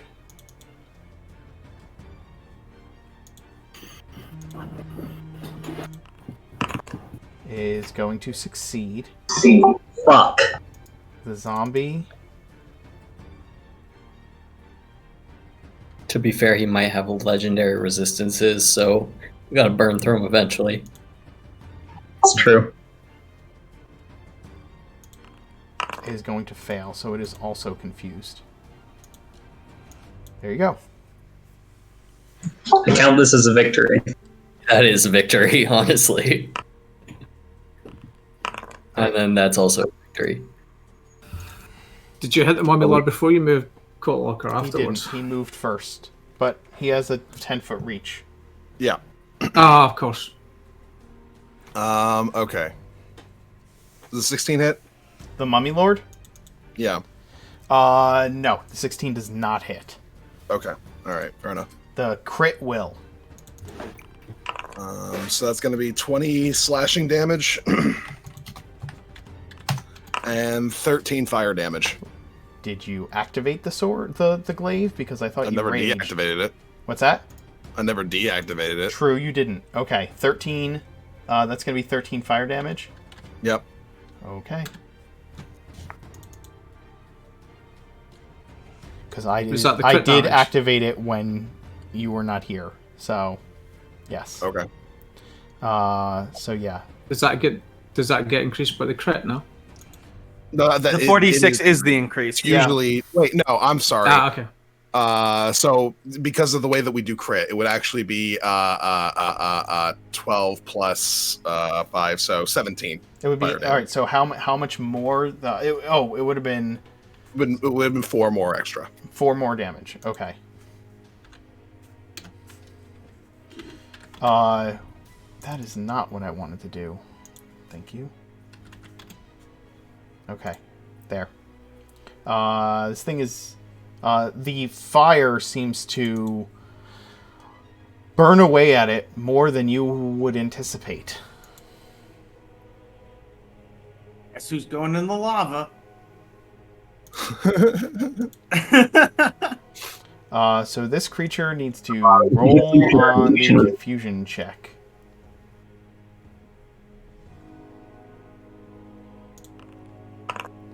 A 2. Which means that the creature doesn't move or take actions this turn. It just stands there. At the end of its turn, does it get to make a save? It Yeah, I does. get the new wisdom save for all of them. Yeah, but there's still a negative D4. That is neat. Excellent. Still confused. Still confused. Reyna, it's your action. Perfect. Sorry, a dog had my dice bag. So with the spell thing, it's just spells, not cantrips, right?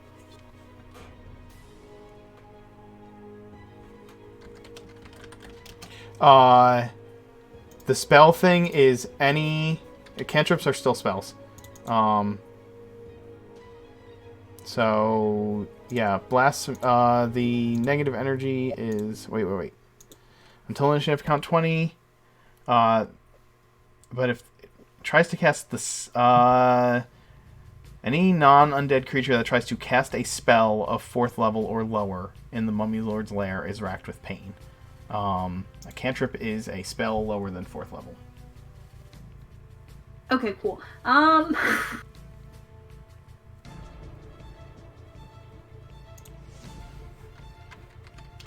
So what I'm going to do then, as my action, I'm going to use the Pearl of Power and command it to give me a spell slot back. Okay. And bonus action, I'm just going to do Elemental Gift, so I now have a fly speed of 30 feet for 10 minutes, and I can hover. That's one of your that's one of your features. Yep, that's a genie thing. Nice. Yeah. And I'm gonna fly up. Oh my gosh, I don't even know where to move. Just go up. Yeah, honestly, I'm just gonna go. Oh, do I have to make a wisdom Yeah, save? I need you to make 2 wisdom saves, please. I'm sorry. Disengage. Or is activating the fly thing an action? It's a bonus. I use my action for Pearl of Power. Yeah. Oh, right. Okay. Derp.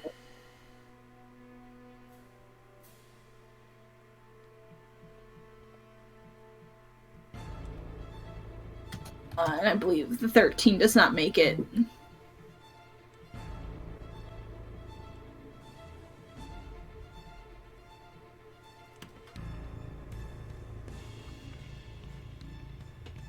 No, the 13 does not make it. You have disadvantage on attack rolls. Perfect. It is just until you... Oh, by the way, when you fail those rolls, it's just until your next turn. Okay? It's not... It's only until the start of your next turn. It's not permanent. So, how high do you fly up? Hello? Oh.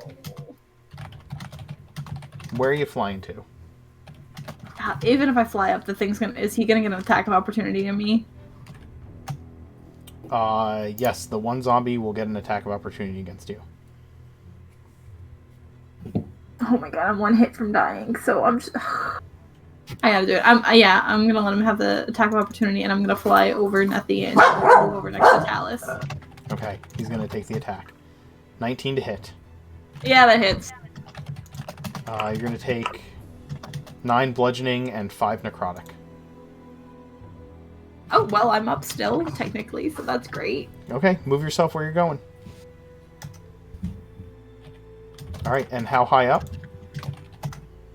I'm just gonna hover on the ground. How tall is the archway? Oh, you're in the archway, so you're just, like, hovering. You're not actually flying. Okay. Understood. Like, you fly over Nethy, and then you move in there, and then you're just, like, in the doorway. Yeah, I'm just gonna hover above there. Okay, that's fine. Sentry, wisdom saves. Alrighty.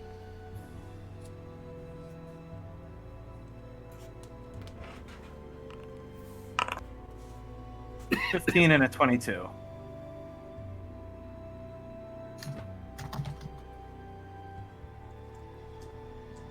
I think I've got disadvantage on saving throws now.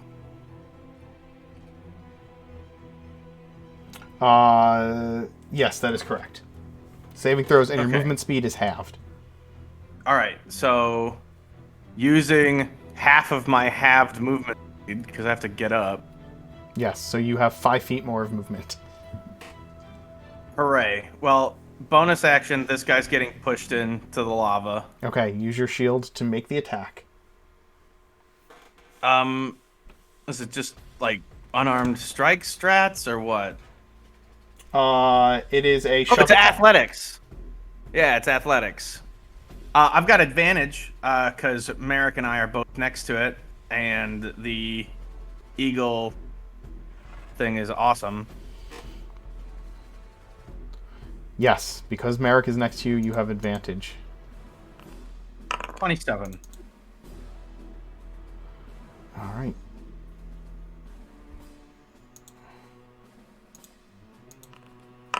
It fails. It is pushed back 5 feet. It is... It's actually... It's up to 10 feet, but I was just going to push him in. Oh, is it up to So if 10 he- feet?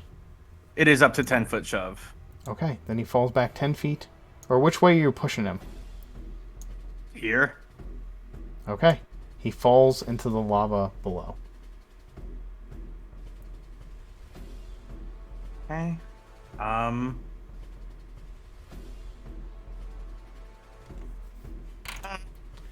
You know what?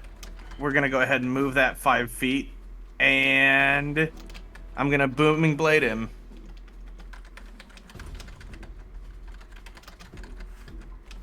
The con save, right?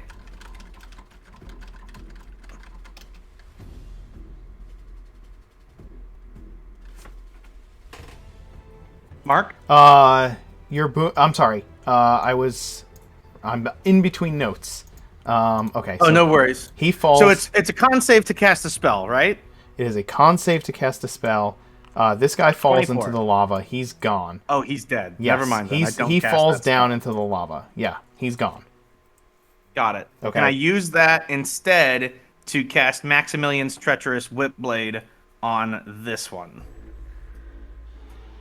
Is that within the reach of the spell? Says it's a 10-foot reach. Yeah, I think it's supposed to be a melee attack, so it depends on the weapon. So I think that's just a mistake on the cantrip. Got it. Okay, then in that case, Firebolt.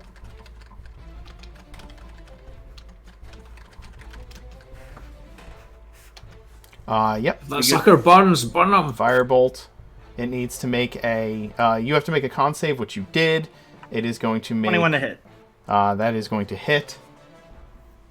And it is going to take the damage. I need to make a roll here. I'm attacking this. I'm attacking this one. Yes, I know. Just all right. Got it.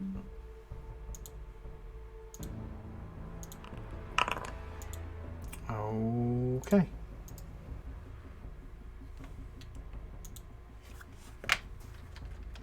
End of turn.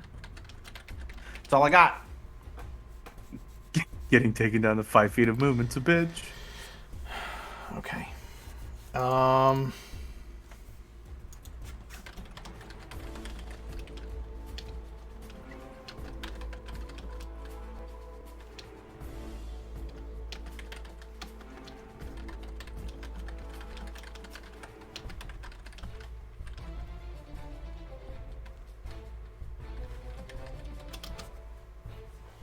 Okay.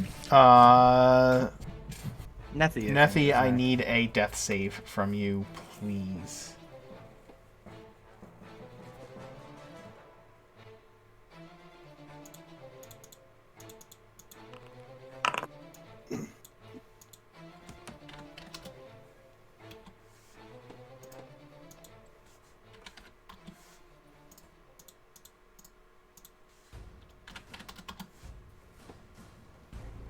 Okay, you succeed.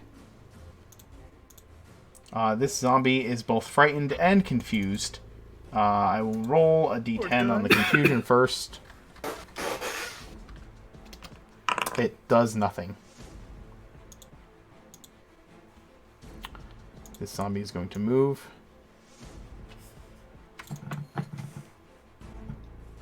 It'll actually dash and get here. And that's its action.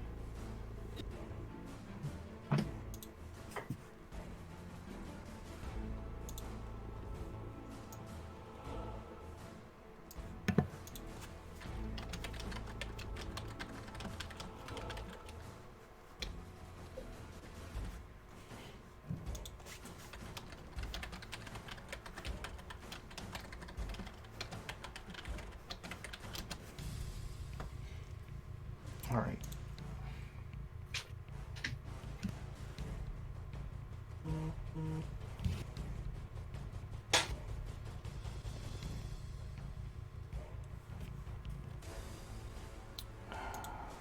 Okay, that moved there. This one is frightened. It needs to move away.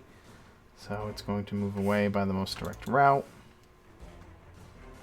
And dash, so it'll move to there. And that will be the end of its turn.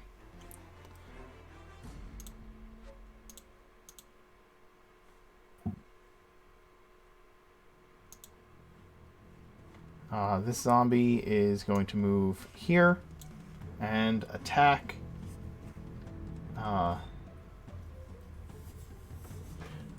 It is going to just attack Merrick. 26 and 25 to hit Merrick. Yeah, both hit. Alright. That's going to be 10 bludgeoning and 2 necrotic from the first hit, and 5 bludgeoning and 5 necrotic from the second hit. Okay.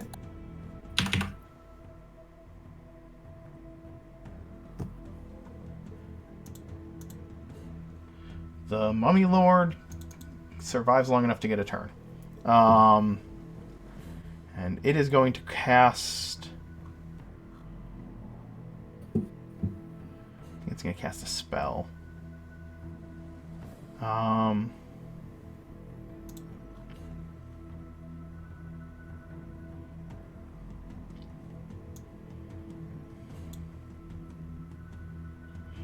Merrick. Mark, real quick, you mind explaining to Bowie that you're the one that told me to take those blade trips? He's blowing me up in chat right now. Yeah, I see that.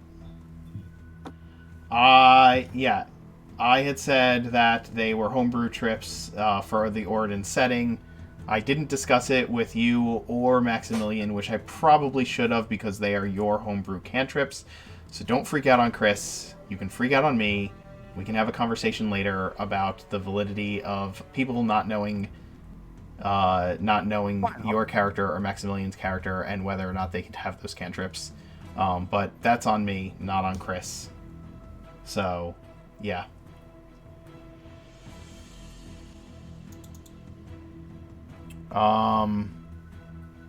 Let's see. It was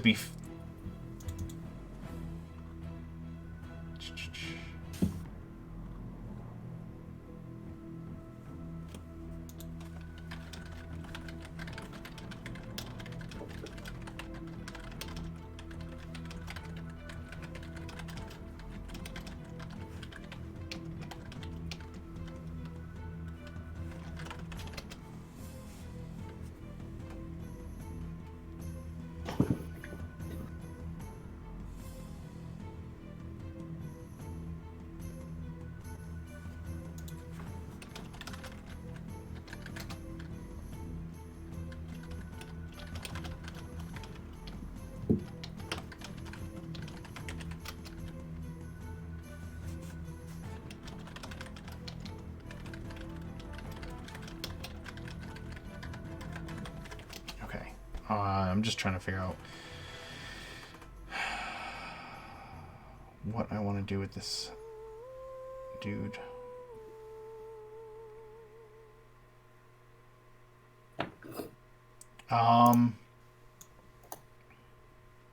Merrick, make a con save.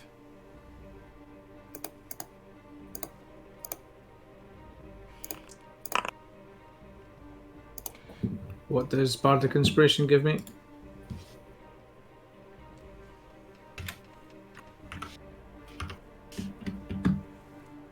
You can add the D8 before you know it's a fail. Before he tells you the result, I think. Yeah, it's a D8, I believe. So that's going to be 17.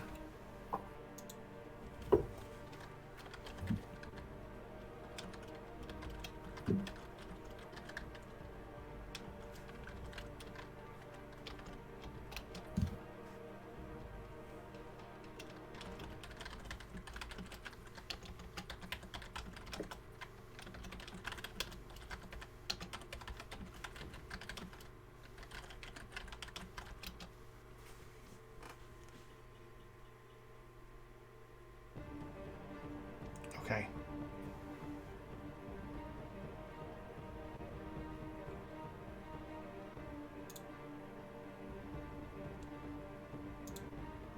DC, you rolled a 17. Yep. And I gotta check his DC. Okay. You succeed.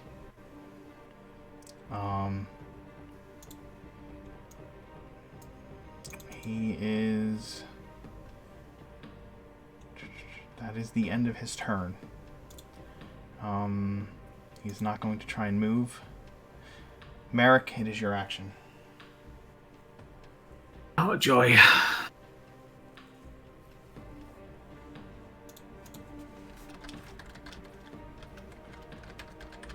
I'm going to strike at the one in front of me first. Anything.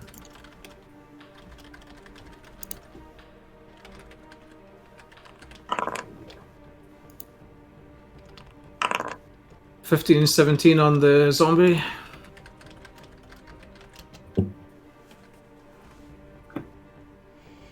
On the zombie in front of you, a 15 and a 17. They both hit. Yep.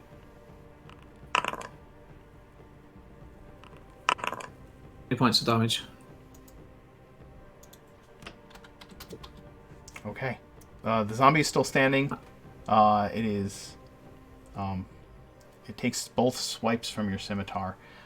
Vespasian, in the room behind you, I should have done this at the end of the round.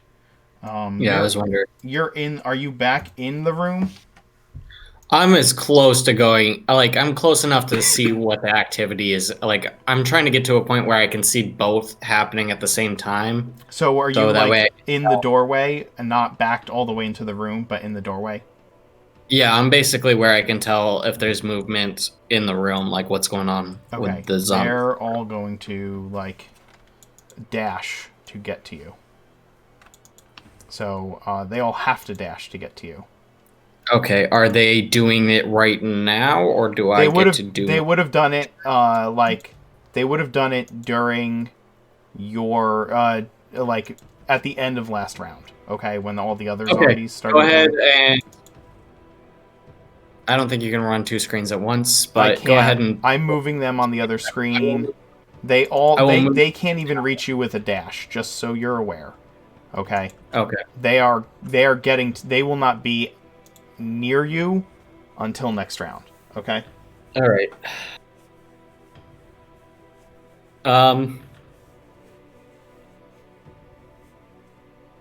Yeah, it's my turn.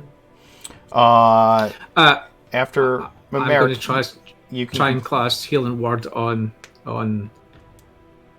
Nessie again to bring her back up if I can. Okay, I need a con save from you. 22. Solid con saves tonight, guys. Nessie, you're healed for 11 points.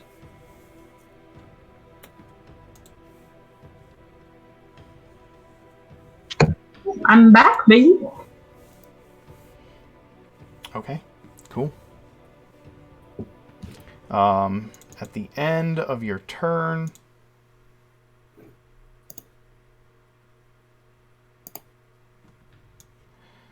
I need each. You know what? He needs to move. He's going to use Whirlwind of Sand. The Mummy Lord magically transformed into a whirlwind of sand and moves up to 60 feet and reverts to its normal form. While in whirlwind form, the Mummy Lord is immune to all damage and it can't be grappled, petrified, knocked prone, restrained, or stunned. Equipment worn or carried by the Mummy Lord remains in its possession. So it turns into a whirlwind of sand and it moves 60 feet. Gonna pass through objects. Yep. But it's going to move where it can still see everybody and affect them, but not be hit by Kolok a bunch of times. The moment that it tries to leave my range, I'm immediately hitting him. I don't think you can. He can. It's immune to damage, but if he can still drop it to 0 hit points. Or not drop it to 0, drop its movement speed to 0. Can you post your, can you put the ability in the Foundry chat for me? Yeah. Hold on, let me grab Sentinel here. Oh, good. I don't have... It's not all my features for some reason. Weird.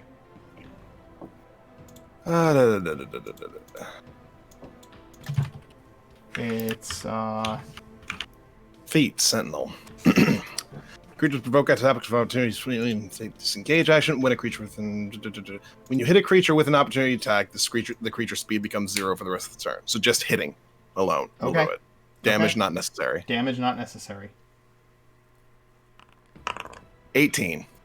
18 will hit. It does not move. It just reverts back to its normal form. Fuck off!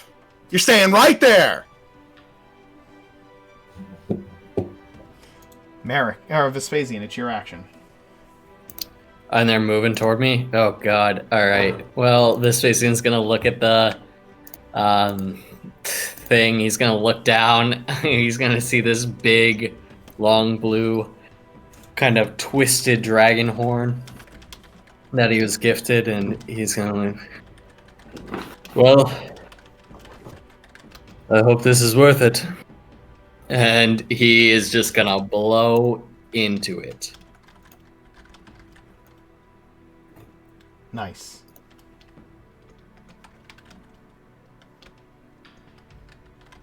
And so I forgot about that thing. 13 of these guys. I don't know what you want to do here, Mark, but there are 13 of whatever it is. Jesus. Okay.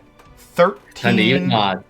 13 spectral Dragonborn warriors up here, Oh, excellent. Within 60 feet as well. within Super. 60 feet. Where are Yes. they? Okay. Well, there's 5 on the other side. There's 5 here, 6, 7 here. So, I mean, we'll probably just do 6 on the other side of me. Attacking the guys that are coming out the other doorway. And then we'll do another whatever's left out here, 7.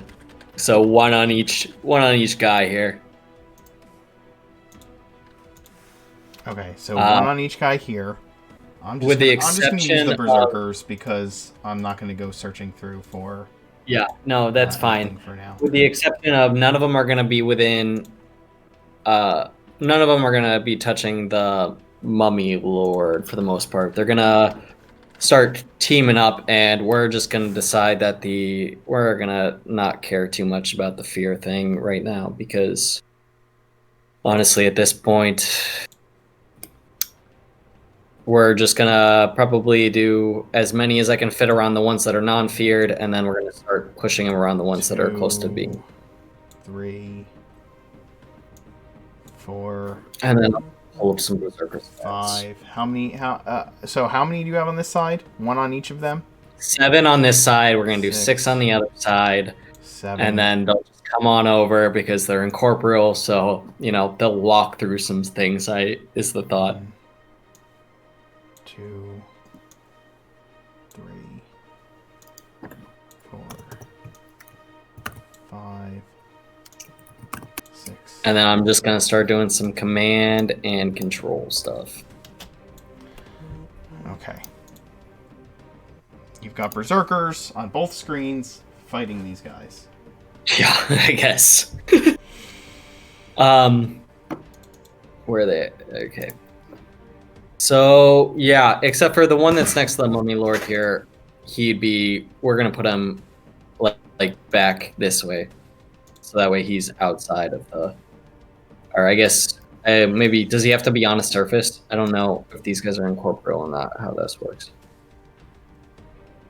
But we'll move this guy actually closer to this group by Nethi to help try to take out that. Gotcha. The one that's right next to the Mummy Lord. We'll deal with the guys in the back later. We'll deal with these. Okay, where all do you the want the Keep- other keep- ones then? This one's gonna Keep be in mind right a bunch here. keep in mind a bunch of guys here are frightened as well. Yeah, he's not. Yeah, I attacking know, the but at front one ones point we're yet. gonna have to deal with them anyway, and they're gonna have to go through the berserkers to get to you guys. So after I finish these guys off, it won't really matter. That's the idea. We'll find out.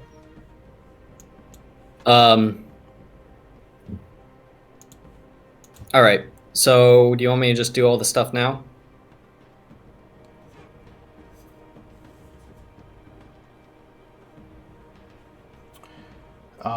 When do they attack? Oh, it does not. I mean, If you It live a horn says without they having use- proficiency with all medium armor, which you do. If you meet the requirements, they are friendly to you, and your companions and follow your commands. They're just going to go immediately after you in the turn order. okay. So I'm gonna command them to attack all of the zombies and the undead, and to focus out the lowest hit point ones first, or the most injured ones to find first. Is my Do you want one of them? You have them where you want them. Okay, that's fine. They are going to start attacking these two. No, this one right here is going to attack the one right next to Nethi. He is going to use Reckless and make a great attack with advantage. It is going to hit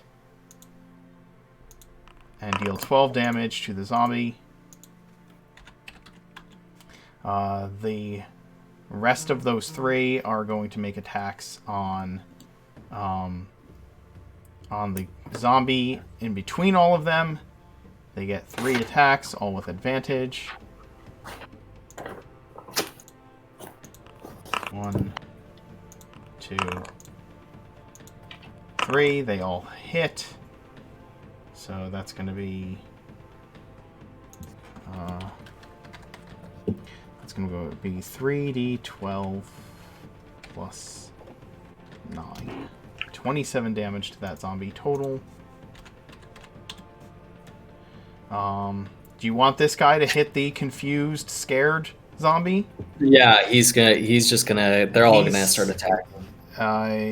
It's gonna shove It's him. open. It's gonna shove him. I mean, I figure they're semi-sentient. It smarts. succeeds. The thing falls into the lava and dies.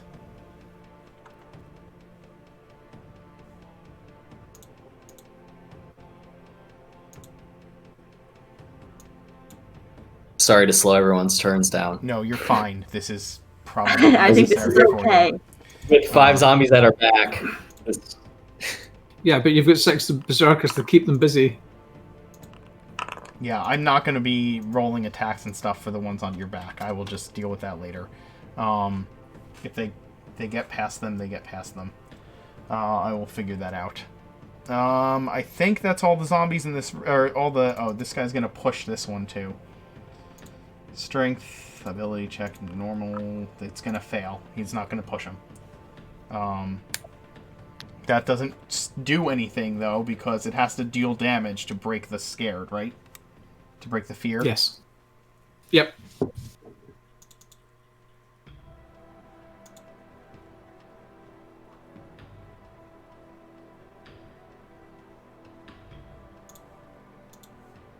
Okay.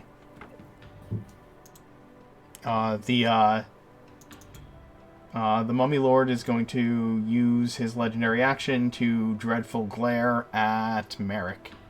Merrick, I need you to make I believe it is a wisdom save. Yes, I need a wisdom save from you. 25. Okay, you succeed. Then the zombie in front of you is going to keep attacking you. 14 and 12. I'm assuming neither of those hit. Yeah, both of them miss. Okay. This creature is frightened, can't go anywhere, takes the dodge action. Oh, he's confused too. I need to roll a D.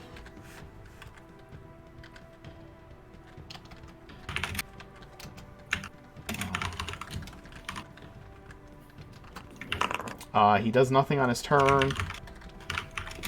And then he needs to make a wisdom save.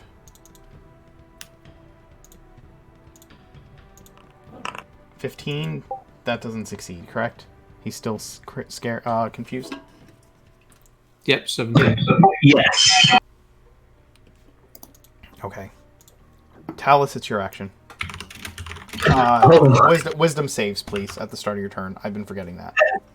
Yes, absolutely. Actually, you only need to make one of the wisdom saves right now. It is the one on attack rolls. Okay. You succeed. Okay.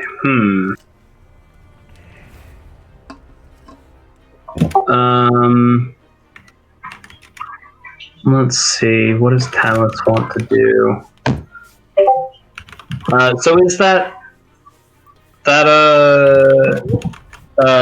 affects? That means if we cast spells below 4th level, we take damage still going on, or was that just until the end of the guy's? Oh, I forgot to tell you the lair action this round, but that was just until initiative 20. So, Okay. Somebody is killing their keyboard right now.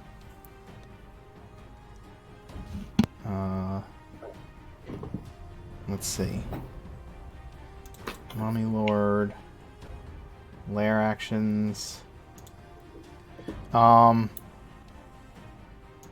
I forgot. I had a bonus action, but I totally forgot. It's okay. No, that is no longer happening right now. I know. I'm fine with it. I already did. I'm fine with my turn. That's fine. I was just stating it for the record. Yeah, it has a right now. Each undead in the lair has advantage on saving throws. Saving throws against effects that turn undead until initiative count 20 or the next round. It doesn't matter. The other 2 lair effects that it has literally don't do anything at this point because Merrick has already turned undead. I'm assuming you may have one more use of that, right? Maybe. No, that's it. I'm on the second okay. level. I only get That's one. fine. Yeah. Talus, what are you doing? That's a great question, isn't it? Kill this bloody mummy. Is the Mummy Lord? What's his armor and weapon situation like? The Mummy Lord? Yes. He is he's actually not carrying a weapon or wearing armor. He is wrapped in funeral garb. That's disappointing. Let's see. Oh, I will just go ahead and have Talus cure wounds himself at second level. Okay. Hold on, let me double check something. The channel negative energy is... Yep. That works.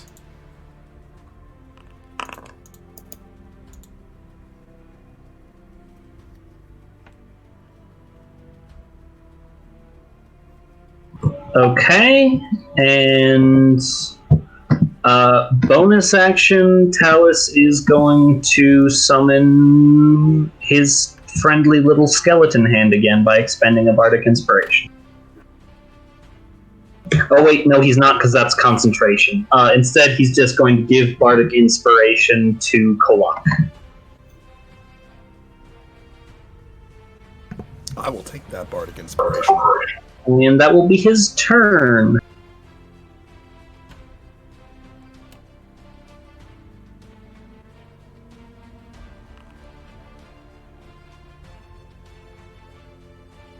Okay, that's Okay.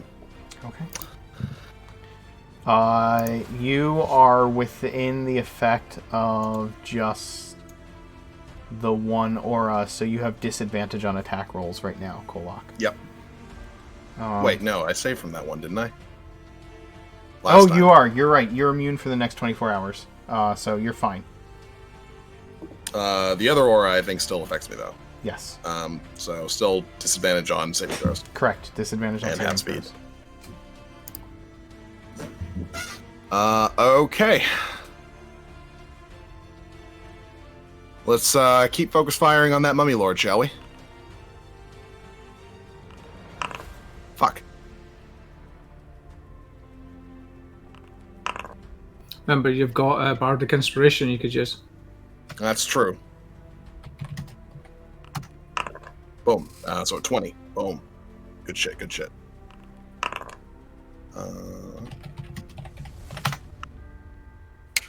Okay. So that is 21 slashing damage and 12 base fire damage. On that Mummy Lord. Okay. Alright,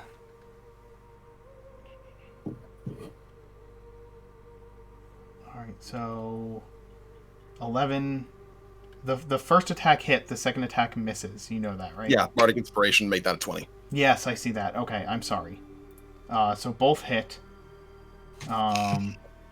So that was 11 base damage from the first one and 10 base damage from the second one, correct? Mm-hmm. And then 12 fire damage total. So that's going to be 21 and then 24. It is still up. You bitch. God damn it. I don't really need Tunnel Fighter right now, do I? I don't think any of them. No. Why not? Okay. Let's do this then. That's another 23 to hit for the blunt end.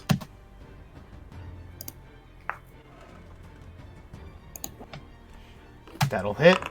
For another 8 damage. That is going to put the Mummy Lord on the ground. Yes! Fuck off!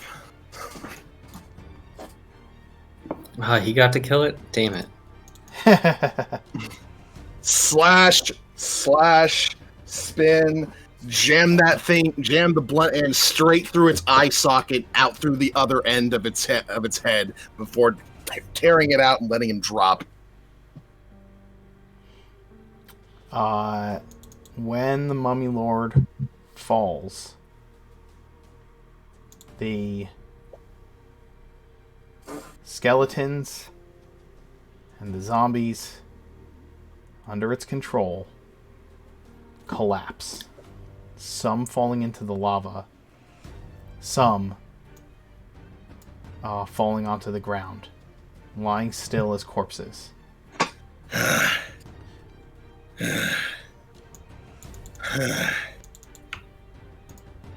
I think You're we right. win. Is everyone okay? Vespasian's in the other room just chatting and laughing with the incorporeal dragonborns.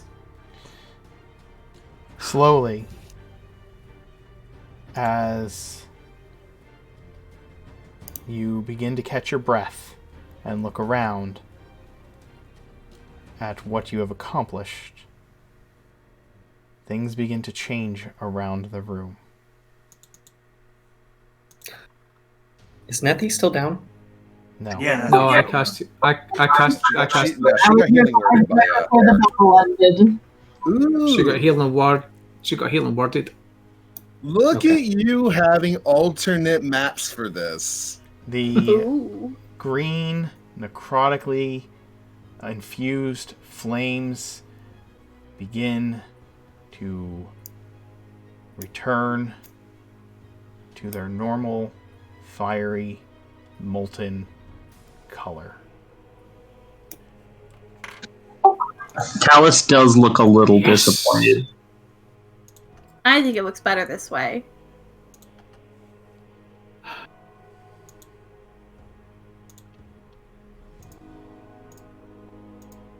We need to make sure. I know what mummies are like.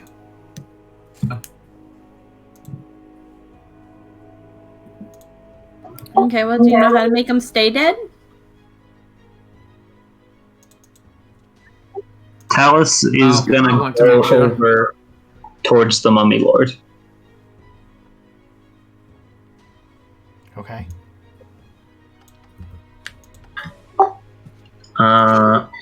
And he is going to cast Gentle Repose. On the Mummy Lord? Yes.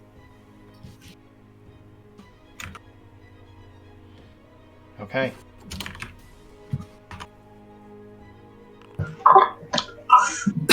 So, Mark, religion 14 plus. I used guidance on myself this time. I remember to do it. To give myself a 16 on my religion to know about mummy lords or mummies and you know. Okay. You know that if the heart of the Mummy Lord remains intact, a new body will appear. The Mummy Lord will rejuvenate after 24 hours. You have to destroy the heart of this Dwarven King. Guys, we're not finished here. This thing will return back within a day. We need to find its organs, its heart, and we need to destroy them. Are they not What his do body? you mean? I made the body so it can't become undead anymore. It's fine. It'll create a new one, Talus. As far as I'm aware, we, Thing. yes. Well, his organs That's are in his what- body, right? It's a mummy. Most people are mummified by removing their organs. They could be anywhere. We need to look for them. Well, should we check his body first? Yeah, Kolak's gonna like slash his glaive into his chest and like cut it open. Like, is there a heart in here? Raina's gonna help. There's a heart in there. All right, do we stabbing step on that it? heart. Yeah, Into the you lava. Actually, shove- no. You know what? He's gonna look to the heart. He's gonna look to Reyna. And then he's gonna hand his glaive over to her. It's on fire. She will look over at Merrick. I know you kind of had the thing. Do you want? Can I stab it with the fire glaive, or do you want to stab it? Why don't we do it together? There we go. That's a win. And I'll reach out and grab the glaive as well. And we will stab the heart together. The two of you plunge the blade of the glaive into the heart of the mummy lord. Somewhere deep beneath Redenbar and the mountains, you hear a roar that echoes and reverberates through the entirety of this place that you stand in. A roar of anger and anguish and fiendish hatred. The heart bursts into flames, and black blood begins to pour from it as it shrivels and is destroyed. And just to make doubly sure, I'm also going to just use Word of Radiant and just drop Radiant energy on the heart and the blood and everything to make sure it is completely consumed. Okay. Before Talus can nick any of the blood and stick it in a vial somewhere. Sorry, Talus. Rude.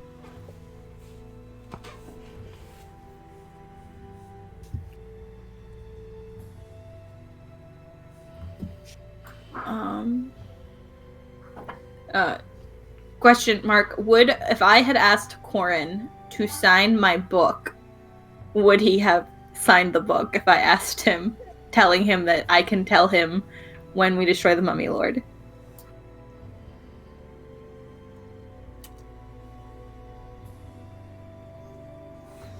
If not him, one of the priestesses or someone would have signed my book if I told them I would have been able to tell them when things were done. I think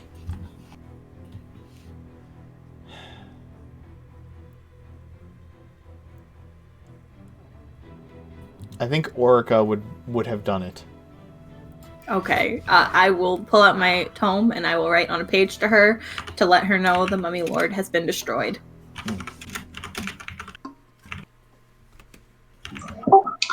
An excellent point has been raised in the chat.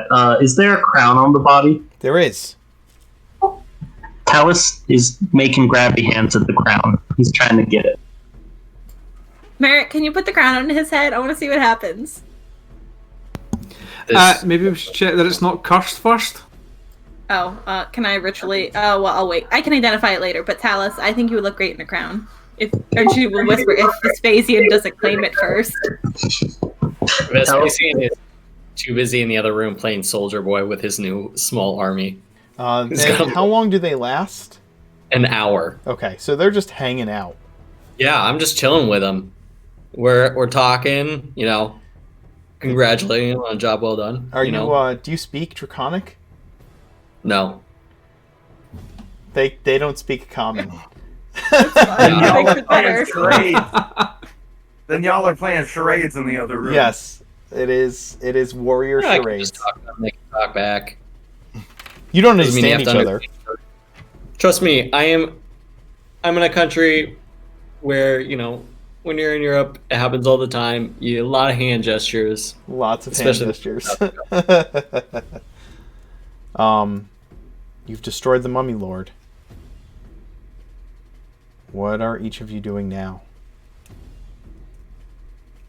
Kolak kind of looks to everybody. Right. Mummy Lord's dead. Mm. He's holding a wound on his chest that's kind of like where the Mummy Lord punched him earlier.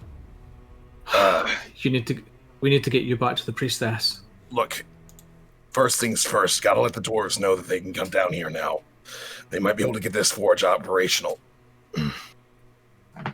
I just sent word back that the Mummy Lord was destroyed, so they know that this is done. So I'll see what they do now. Good. We gotta make sure that the rest of the place is all cleared out of anything that might be a problem to them. The undead are probably gone, but it was serving something else. It said a name. What was it? Zakamon. Zakamon, right. Zakamon. It's... There might be demons or something. It's important to get those taken care of as well in case they're lingering around, so... I will go check on the forge. Kolok does not look good. Nessie is only just standing up, being recovered, and she's like, okay, I'm ready to fight the Mummy Lord. Where'd he go? You did it, Nathy. We destroyed him. Huh? I've got a little healing magic left, Kolok. Let me see if I can close that wound at all. And I will cast the Cure Light Wounds on Kolok. You cast the spell on Kolok, and it has no effect on his wounds. If we wait, I can remove the curse.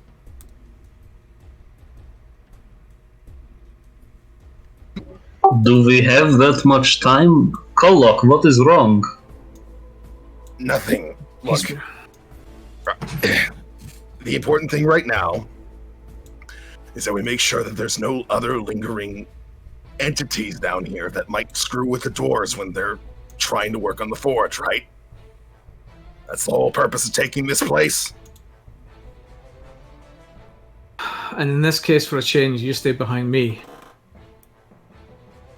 I'll step through into the forge. Reyna with 1 HP is going to happily follow Merrick. Like, she could also totally defend Kolok at this point.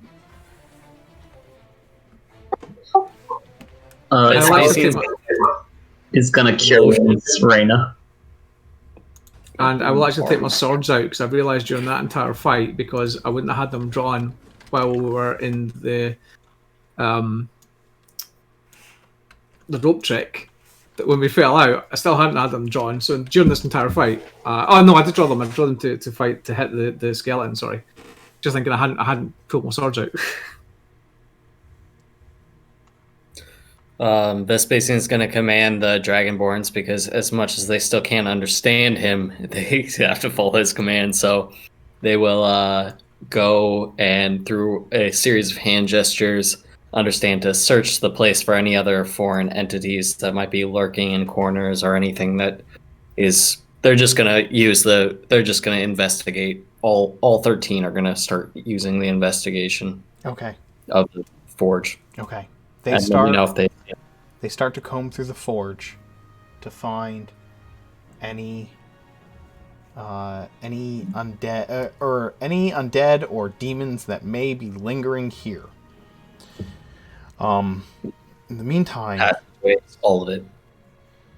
Anything suspicious. In the meantime, the rest of you move into the forge.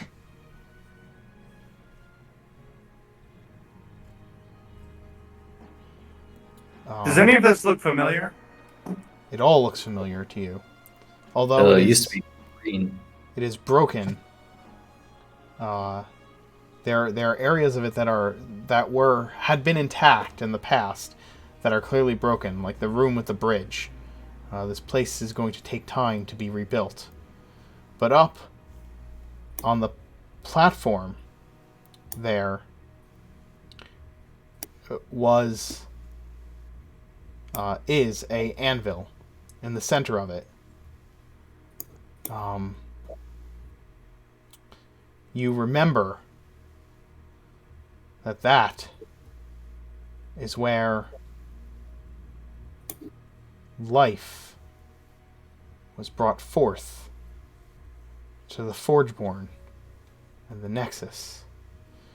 All upon that dais are smashed, scratched, crushed symbols, celestial symbols of Thormodin's praise on the dais itself. I can go check it out. I'm gonna go up to Kolak and be like, "That looks pretty bad." Doesn't feel all that great. Yeah, You something kind of like Micros. But if I don't get to die, neither do you. If I don't get to die, neither do you. Raina, were you able to, in your message, tell him to get a cleric down here as fast as we can? Okay. And she will pull out her book and write her another nice little message with all end with like hearts and XOXO, Raina. How Priestess at the temple. far behind you did you have the Bronzefall dwarves following in the tunnels? Is it a day or so? Like, did you have them waiting at the well? I'm pretty sure we had them waiting at the well. Okay. All right. Then it will take them hours to get to you. And Orica is still in town. It will take her days to get here.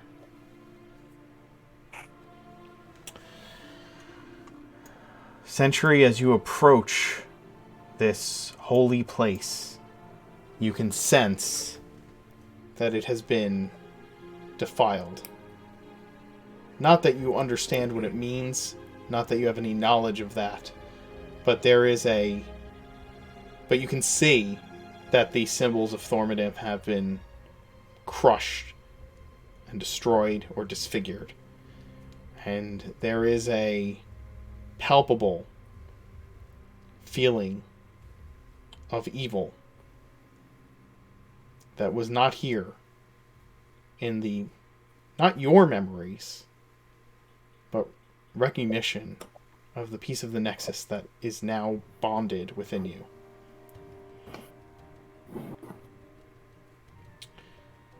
The anvil sits there, beckoning you in the center of this platform. You approach it, and as you look down on it, memories, some yours and some the Nexus, linger on the edges of your mind. You place your hand upon the anvil, and the voice of the Nexus echoes through your mind. This is not the right one.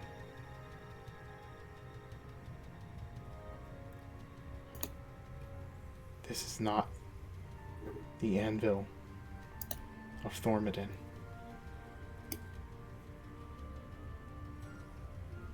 So it's been replaced. It's been changed. Something happened to it.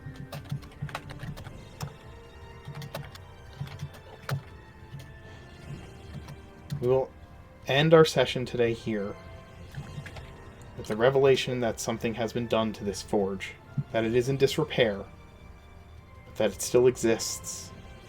This is the Great Forge, the heart from which the Forgeborn arose. This is your birthplace, Century.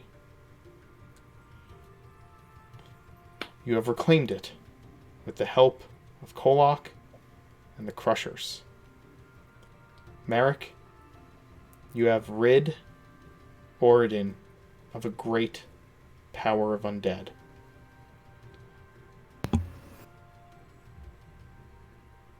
Vespasian, you've come one step closer to meeting your end. Again. Kolak. Accurate. Progress. Kolak, you have taken a step forward in your goals. But you don't know. You don't know what this wound is going to do as it pulsates with necrotic power. The pain just lingers, and it refuses to heal in any way.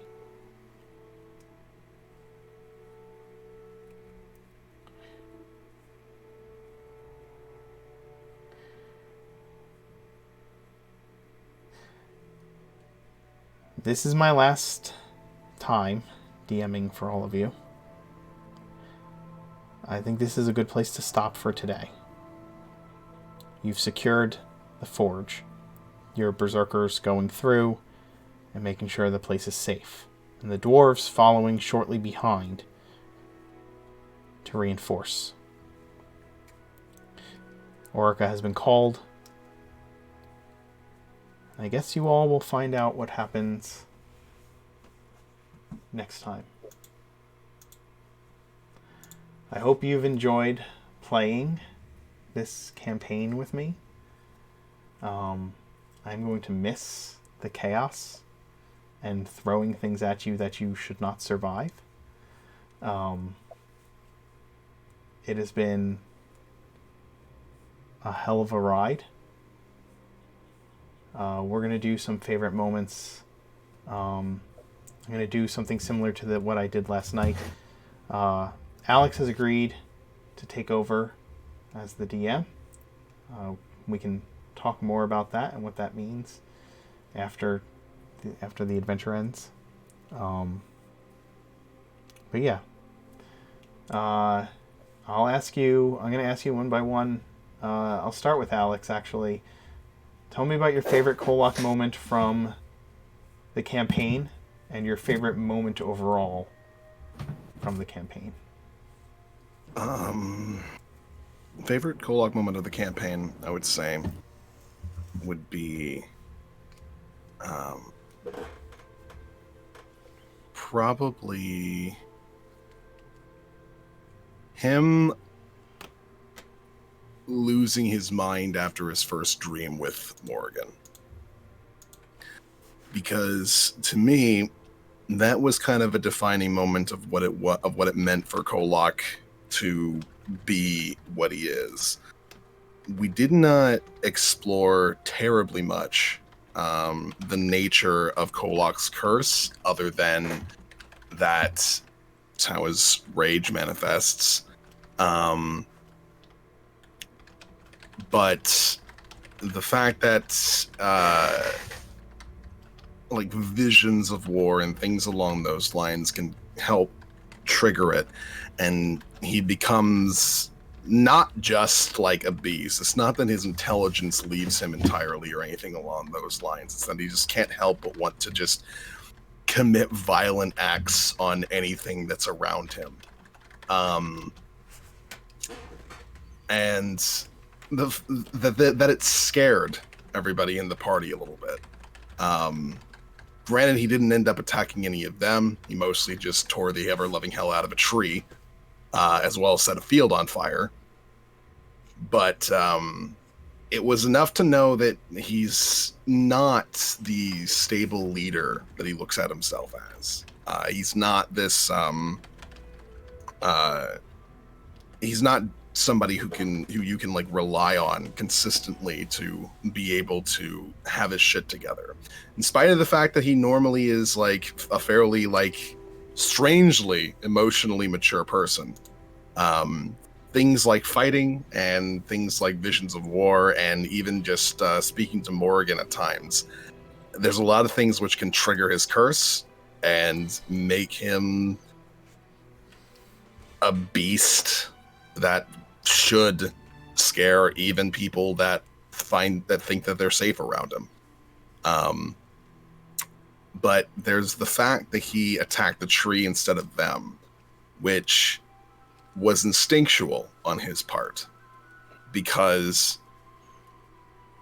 Kolak sees the people that he travels with as a part of his pack, which means that they're not people who are allowed to be food.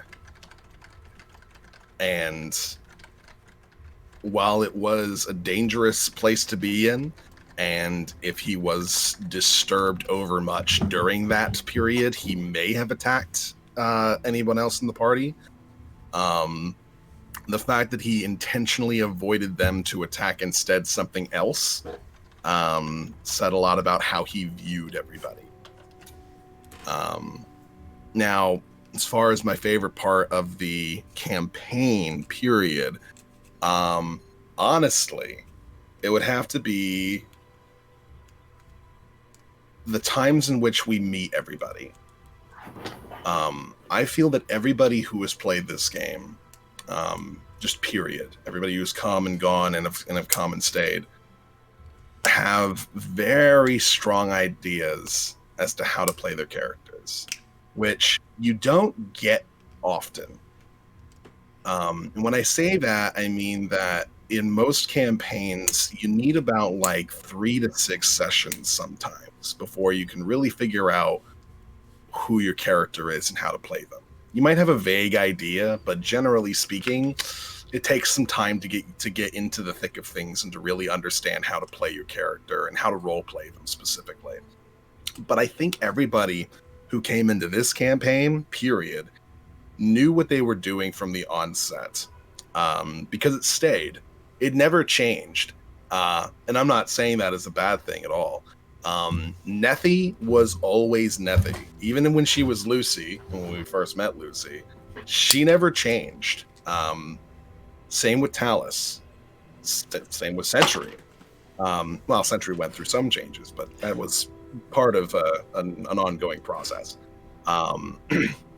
Vespasian, Merrick, Reyna, all very good entries, and definitely very strong characters for one reason or another. And while I don't understand them all the time, I know that their players do, and that's the important thing. So meeting everybody was always a treat because it was an insight into exactly what we were going to be getting in the future sessions as well. I knew that I was getting what I was being shown. Nothing was being hidden, unless it was for character reasons. There was no confusion. It was just, this is what we are, and this is how we're going to proceed. And I like that. I like that a lot. There was no grace period of getting into the different characters. It was just, you're in and you're moving.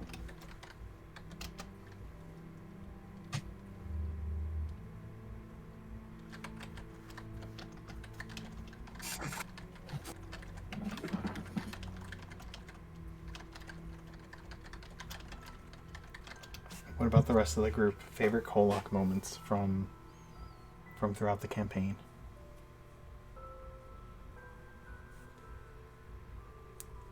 I would say getting to verbally spar with him was always a fun, but like having like a base common ground, like he said, was always a fun thing. I thought like between the whole Vespasian Kolok thing was always interesting to watch. Like we have a common ground, but we never really got a chance to meet and get like a point. Like we had instances where we got close, but we never actually got to kind of come to an understanding between the two of us.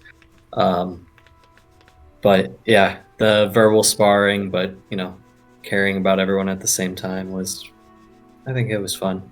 It was really fun. Kind of being the yin to his yang. I want to say as well, Alex always been on as Kolok. I mean, playing in the stream and watching you also play Vizier, I mean, they could be as different as possible, and you always have reactions as Kolok for all the time, and it's so fun to play off of, particularly the fact that Kolok is so loud. And there is a brashness and a roughness and an unpolishedness about him, but you play that really well all the time. Yeah, you were a solid dad number 2. I really liked how I just feel like Kolak as a character is simultaneously like the most and least chill member of our party. Like he's so widely accepting of so many things, but is also just like his reactions and the way he gets riled up. It's just so fun to see how like he reacts to everything around him, and is just such a funny character. Yeah, he's like, remember- I don't care that you fireballed the city. I'm upset that you didn't tell us you were going to fireball the city. I also remember the conversation we had at the bandit camp about the fact that you were outcast and Marek was doing that. Yeah, I'm a half elf. I'm never accepted anywhere. At least you've kind of got a bit of a family type thing, and that kind of interaction was always fun to do. I really love Kolok's utter protectiveness of all of his like pack mates, and specifically how it manifested in his relationship with Talus as this like, just because Talus is his necromancer, he has defended necromancy more than and most people would ever do. Just like, why are you getting on Talus's case for making terrifying skeletons? It's what he does. Leave him alone. Stop bullying my boy. It's just, it was always so fun anytime he was just 100% on Talus's side, and also was like, well, it's fine, we can just make you a god. These are all just regular things that anyone would do for their family.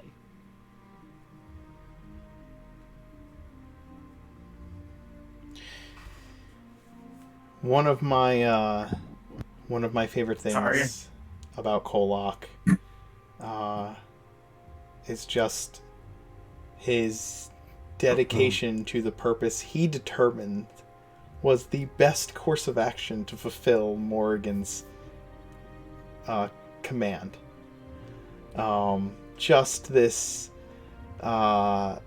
unwavering conviction that the only way to handle this situation was to build an army and start a war in order to both honor Morrigan and accomplish the task at hand.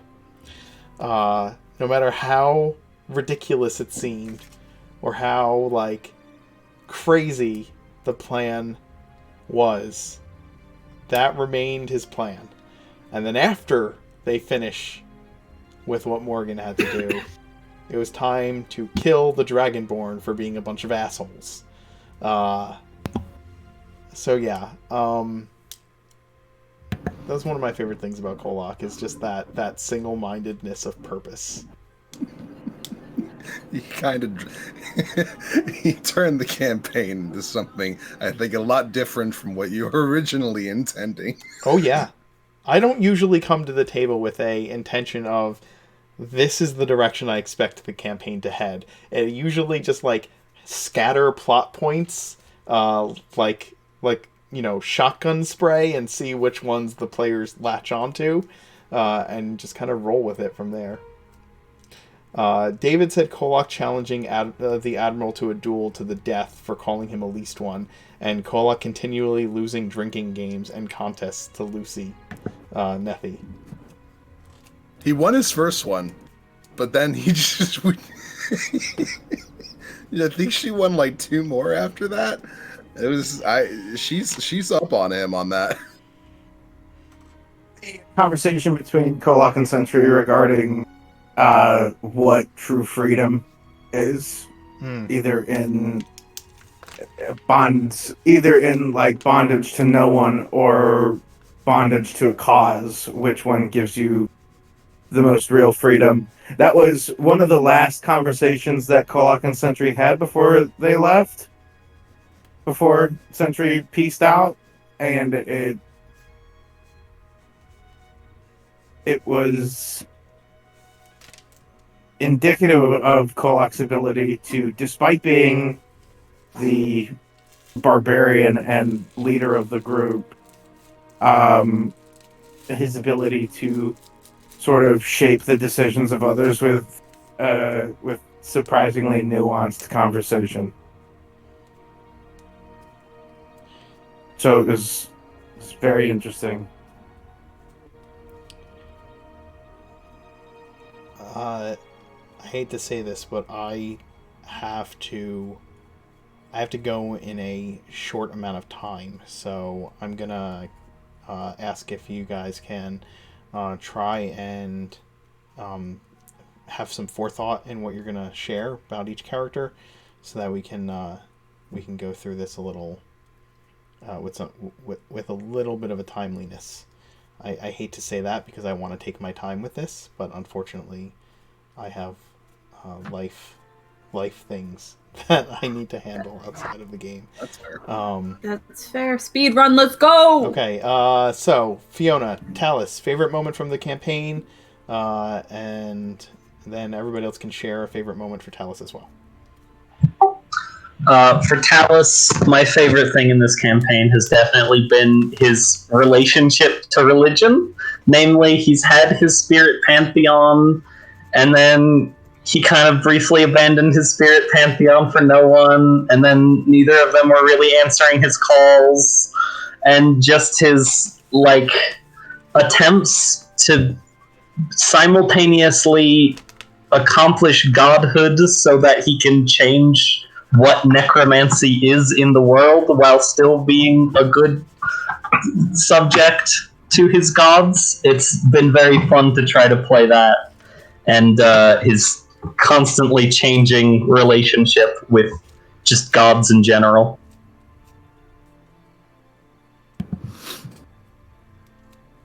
Talus has always been just the most pleasant person.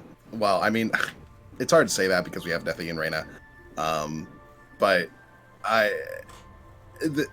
it's just such an amazing thing just put together. The juxtaposition of being a necromancer, but also just being a really sweet boy, a really sweet necromancer who asks people's permission for things, who is insistent on bringing people back to life who didn't deserve to die. I mean, he's just such a nice guy, and it's crazy that he is as dedicated as he is to creating undead that have their own thoughts and lives and are capable of just being like regular people. Like he just, I just love Talus. And I was going to add, this is one of my favourite things for me in the campaign, but it's appropriate here, is the fact Marek's interactions with Talus. It has been so much fun to do because it's an opposite position, and at the same point in time, as a character, my character's confused as hell because I have this nice necromancer who doesn't really want to have nasty or evil undead, which is the only kind I know, and really, really having to play this like, I don't know what to do now. I've got a skeleton giving me a hug. Help. You know, from day one, the very first day one, when I had to open that door and there's Talus sitting in the room in the end with all the skeletons, I'm going, I fucking forgot what that. the absolute fuck, you know. So yeah, I think that for me, the whole interaction and that to and fro has been great fun. I think bringing the culture to the Awathan and like how Talus did anything gave so much life and knowledge to something that we don't really experience in any of the other campaigns. So your voice for Talus was fantastic, and it is the best thing ever, and I love Talus so much. My favorite part of him was the second session we had where he's doing a ritual with owlbear bones, and then he finally breaks through to his gods, but he's too insane to say anything. That was crowning jewel into what Talus is for me. That's it seems to be a constant thing. But he's always there to help people out, and you know he's even willing to compromise on some things. But I mean, the pursuit of knowledge, especially kind of doing that side by side, was always kind of fun. You know. I didn't raise these skeletons, so they don't count against the 7. Yeah, the constant co-opting of other people's undead is always gonna make me laugh. First, he like implied that he would try and take control of this mummy lord, and then that was after he asked Orica if he could go into the crypt and take her undead. Like, that's always been entertaining, but I'll never forget the first time we saw Talus be a necromancer when he summoned Grim, Mm.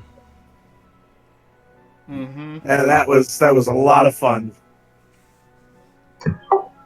I gotta say, I really liked just how Talus is like unfamiliar with the world, both in things like bringing a sled, dragging it through the mud, being so confused about the weather, and also just like being so like bewildered and like confused when people don't appreciate his skeletons, even though that's like kind of why he got exiled in the first place. So it's not even like different where he came from.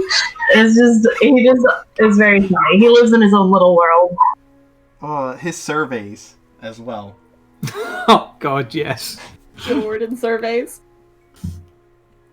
Zoe, your favorite Nethy moment? I think I just really enjoyed how many different like versions of Nethy I got to play. Like first I got to be Nethy possessing Lucy, so like sometimes doing things to make her look stupid on purpose, which was fun. And but then also being a ghost that's still just also stupid. And also playing Lucy for a little bit, who got to be angry about it, and then getting to be like possessing Kolak and Reyna, and then finally getting to be a tiefling again. It was a lot of different variations to play. And I have to say, Zoe, the session where you were playing both Lucy and Nethy in the same session, and they were so different and Yep. so clearly different, was so well done. Yep, 100%. I agree. That's my favorite. Well, second favorite. My favorite is still and always will be throwing the crossbow through the window. That will always be my I favorite. do want to clarify that wasn't Nethy making Lucy look stupid. That was just Nethy being stupid. Oh, Nethy. Yeah, no, that. That's one of my favorite D&D moments of all time. I gotta say, this kind of goes for Reyna too, because just the tic-tac-toe, the endless battle, Yeah, the years of deep considerations before a single move is made. It's beautiful. I think for me, it's the fact that I would say Nethy is the most good character in our group. Like, even more so than Merrick. Because, like, Merrick is, like, he's willing to, like, bend a little bit, but Nethy, like, won't even allow, she'll possess a guy in the water. Like, the most drowning guy is the one she goes for to make sure he can swim, Like, and that's what he does. And she asked permission first before everything. It was like, super polite. So, yeah, I just liked how actual lawful good she was. It was impressive. Nethy is so fantastic for so many reasons, and I loved having that character that Reyna could just immediately attach to and be best friends with. And all their ups and downs, their tic-tac-toe games, the fight, the constant playing of tic-tac-toe, and just like their whole friendship was great and fun to be with. And it was just generally a great time. Just all of their weird conversations about not understanding stuff, like what they meant with the hammer. And any other weird thing, we're like, oh, they're just being cute and fun, and having that chaotic friend was just really great. I just remember. If Help Wanted is a family, Nethy is the big sister. Her distracting Wilhelmina's siblings while Talus stuffed the bodies in the barrel. You guys remember that? Yes. Oh my god. That is just...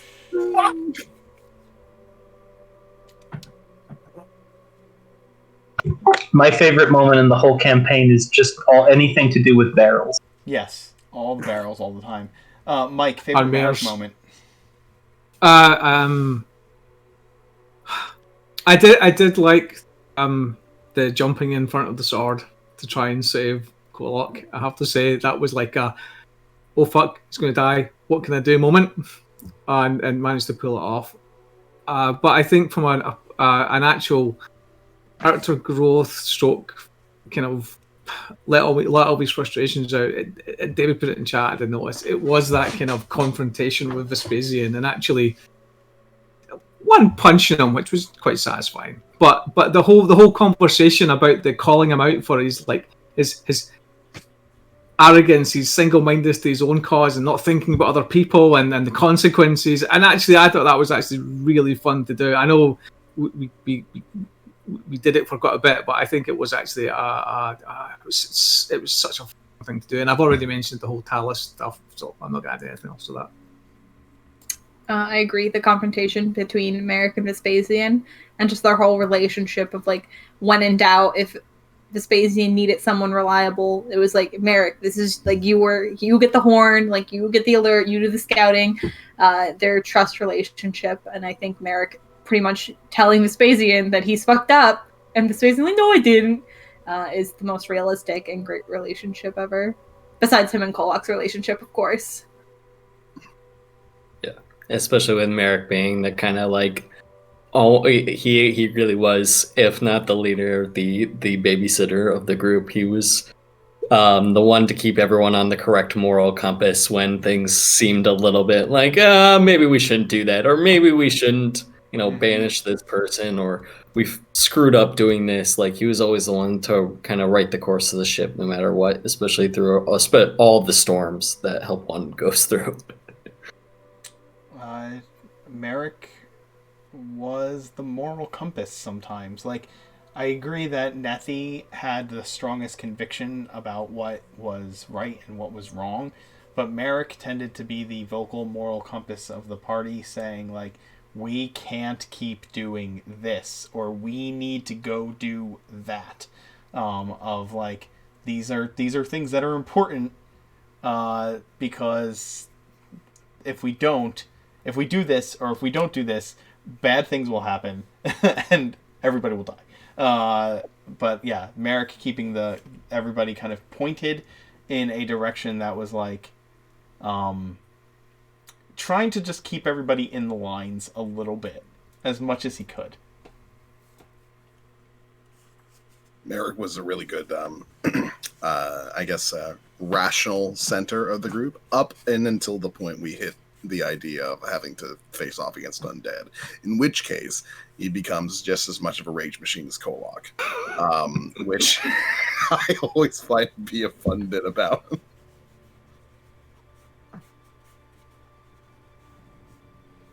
And actually, when given the fact that I hadn't done some gaming for a while because the gaming with friends had all fallen apart, I was like, I'll play a character. Oh, a ranger sounds like a good idea. And undead, that's a safe thing to pick as a favorite enemy. It's not like we're going to have many necromancers in half the parties or in half the campaigns. No. We're going to have skeletons in the group. Yeah. Nope. Emmy? Favorite random moment? I think mine is very simple and easy because DM told me to firebomb a city, and I did not even second guess it. I just went and firebombed a city because this was probably the only group where I would have the opportunity to just destroy a city and murder some people and not get kicked out, or like the group try and kill me or something. So I was like, this was my opportunity, as chaotic as the group is, that I could just do something completely crazy and not make it too difficult for my group. There were some so I'm really glad I got to. There were some serious mare killing vibes in that moment, I have to say. Yeah, but I'm sorry, still your face when the Rakshasa took over as your patron, Mark. That was just the most evil way to end the session yet, honestly. Yeah, right. I mean, the team nuke. That's my favorite part, is that it was just like, all right, as long as I can light it on fire, blow it up somehow, that's gonna be a good day. Like, as long as I have fireball, like, do you have fireball? Okay, we can be friends. Like, that, and all the voices in her head were always friends. Like, it was never a question if it was like an evil voice or someone telling her, like, it was just straight trust. Like, oh, I trust you. You seem nice. Also, the immediate friendship between Reyna and Nethi when she bounced on the scene was just like, they were like, oh, we're the same person. and like just immediate clicking. Reina is just such a lovable person. I love how she can put herself in any situation and just have like such a positive outlook while also being such a destructive force. I feel like she has the potential to be very scary, but is just so overwhelmingly nice and cute that no one ever thinks twice about it. And just, I don't know, every moment is my favorite moment. She's just such a good character.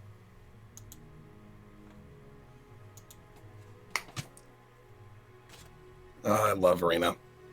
She's adorable in like every way. She seems to just get kind of like thrown this way and that. She just wants to live her best life. That's all she wants to do.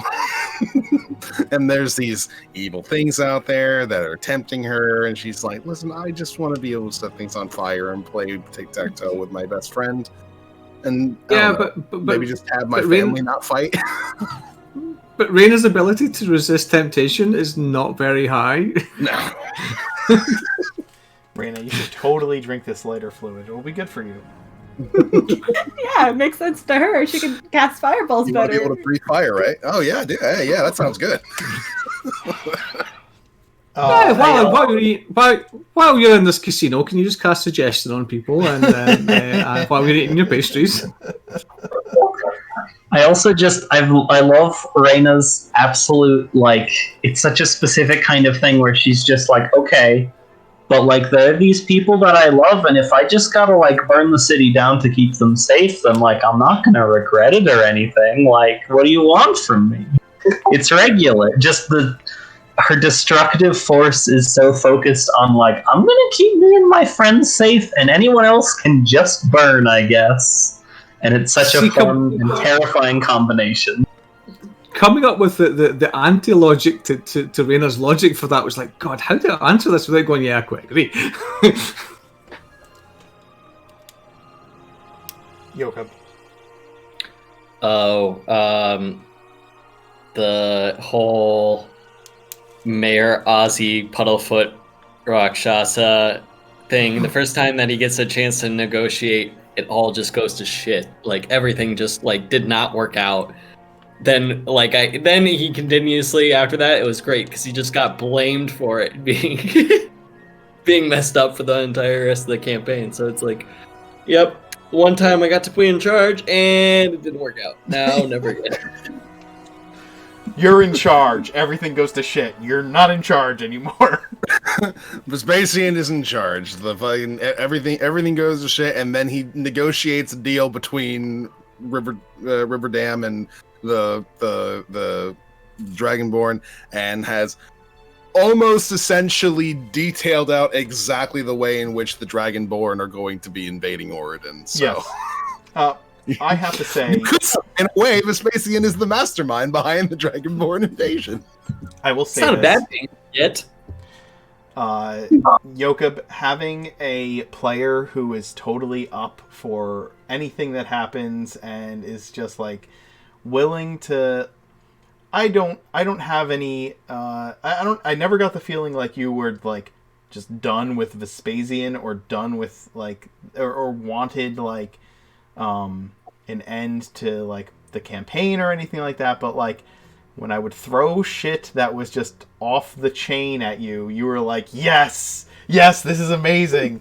And it's nice to have that permission from a player to just fuck with their character. Like that means a lot as a DM, and I just wanted you to know that as a player. Like, when you were excited that I was sending a Bodak and a Will-o'-the-Wisp and a Banshee into the same combat with you, you were just like, hit me with everything. And when you failed your saving throws, you were like, there's no reason I should be failing these saving throws, but I am so glad that I am right now.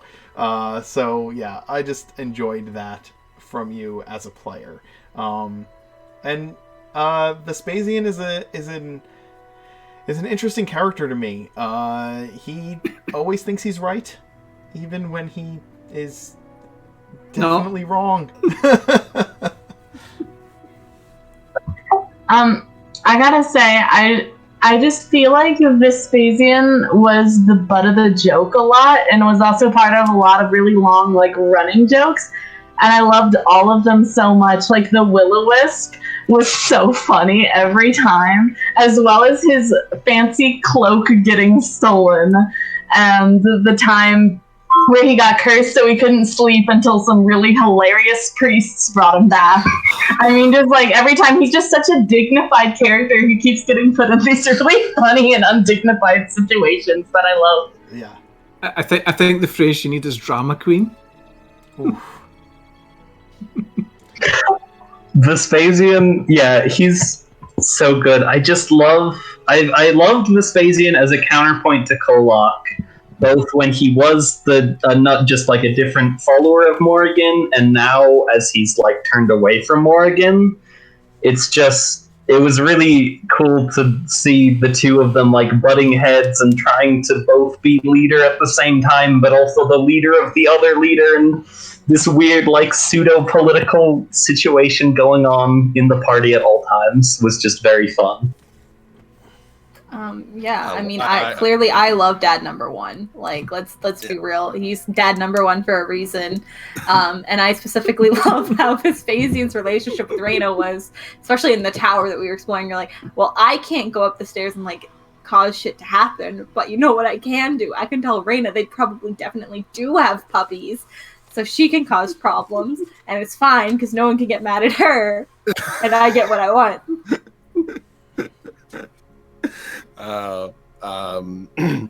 Dealing with Vespasian as I guess dad number 2 and I guess team leader number 2 is always a treat.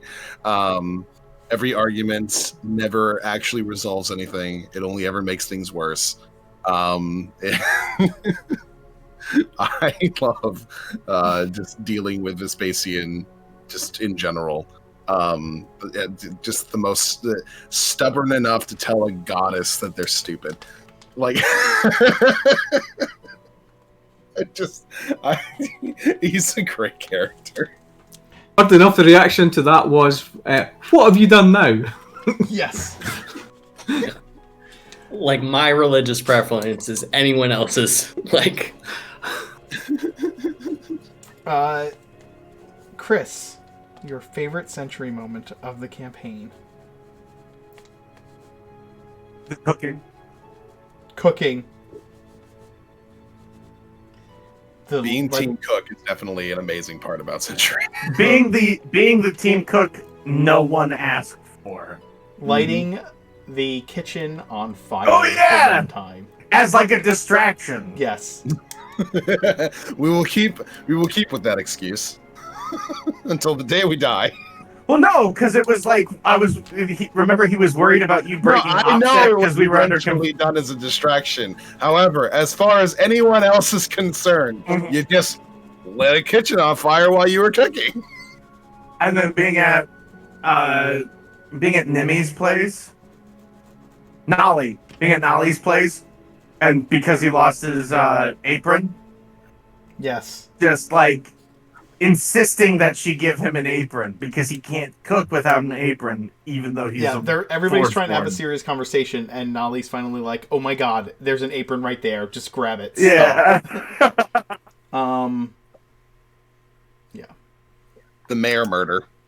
Yeah, I was gonna say the starting of the mayor murder meme. Yeah. The mayor murder and the fallout from that was just a very defiant. God, that was such good RP. The fallout from it was amazing, Garp. I just specifically love how he completely decapitated the mayor, just making resurrection so much harder. It was just such a funny thing that, like, was not something. It's just kind of how Sentry does things. He just kind of slashes people's heads off sometimes, but it was just such a funny unintended consequence that he was specifically decapitated.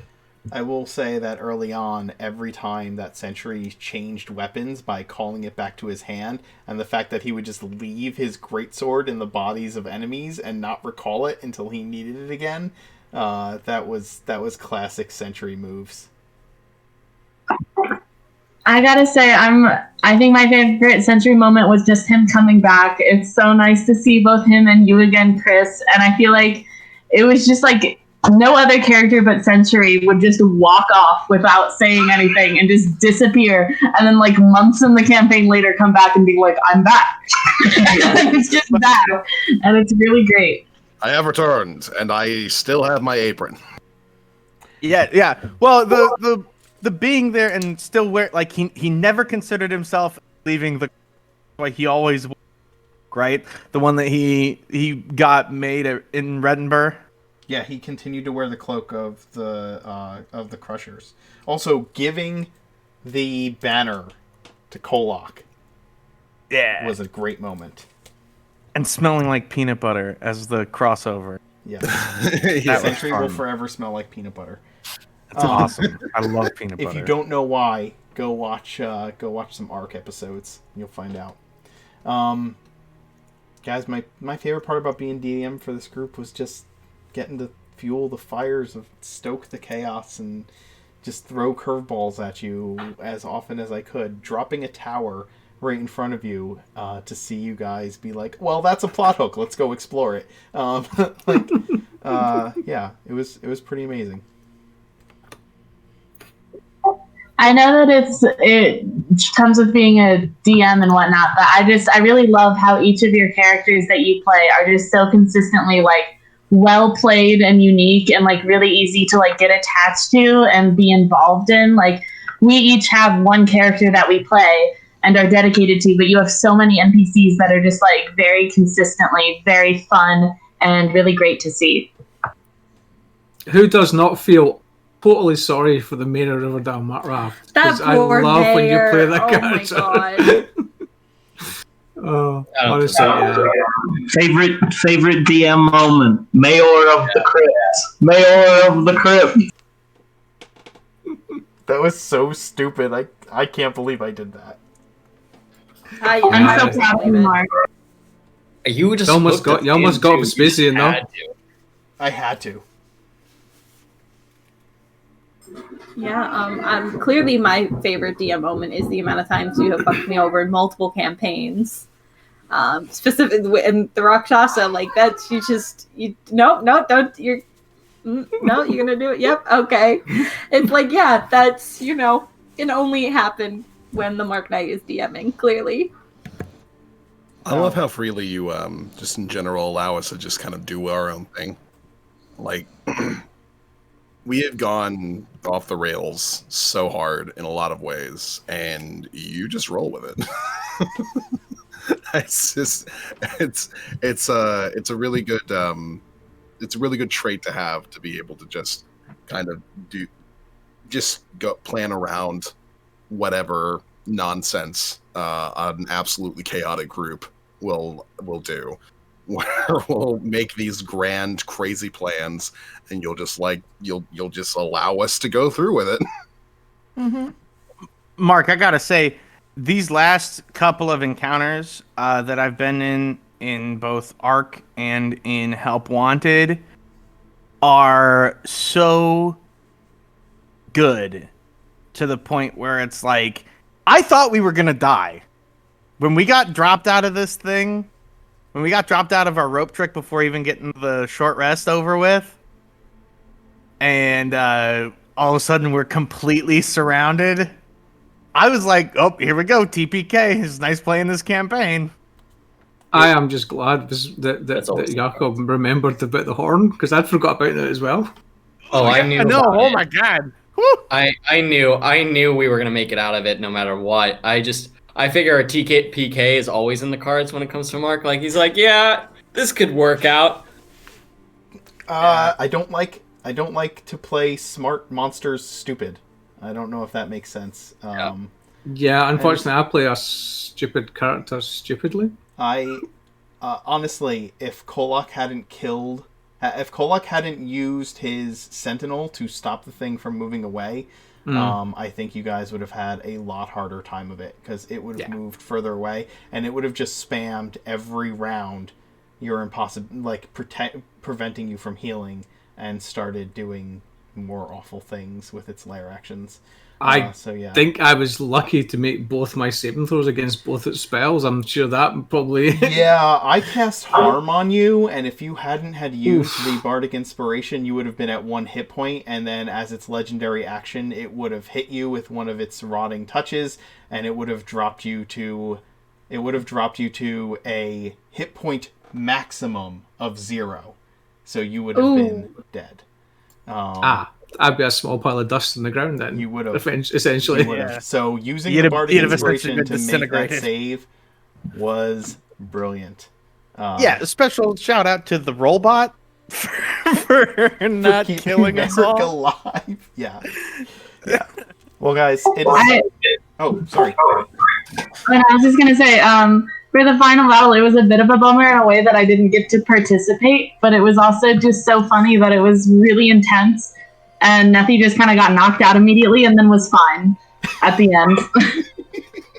All right, Yeah, guys, Mark, let's fight this mummy. it's been a pleasure having you. He's dead already. What's that, Yoko? It's been a pleasure having you as a DM, and I think we can all agree that it's been a blast. Indubitably. I'm going to Totally. completely miss playing this game with you guys. I really am. It's being left in good hands, hands that I trust. So I have no doubt you will continue to have fun, and I will come pop in as often as I possibly can. So yeah, I hope you guys continue to enjoy playing in Oregon. It is a pleasure having you all as a part of the community and as players in my campaign. I hope you fucking get the spear and kill some shit in the process. Oh yeah, that's our You plot. too, Mark. You too. Level up. Level up. Yes, you guys get to level up. It'll be my last parting gift to you. You can level up. Quick, Nice. everyone into my bottle. Yes. I leveled up for a battle I didn't do anything in. I love it. Guys, we will see you for the Dance Macabre. If you are unaware, it is going to be fucking crazy tonight. We have a guest coming in to play Alina Norlov, one of the recurring villains from the dance. Her name is Shannon, and she plays in the Paradise RPG group who run on Mondays. So go check them out, follow them, follow her on Twitter, and come watch tonight. It's going to be complete insanity. I am telling you, it will be complete insanity tonight. There are some awesome things that are going to happen. Surprises that I cannot tell you about. So please, come and join us. Without any... And someone's gonna win some dice. And someone will probably win some dice. I think we're only, 10 away? 10? 10 away from giving out some more dice. And yes, Oregon shall live on. The Demon Lords shall not overtake it. We will continue to roll dice. We'll see you all later. Bye. See ya. Bye. Bye.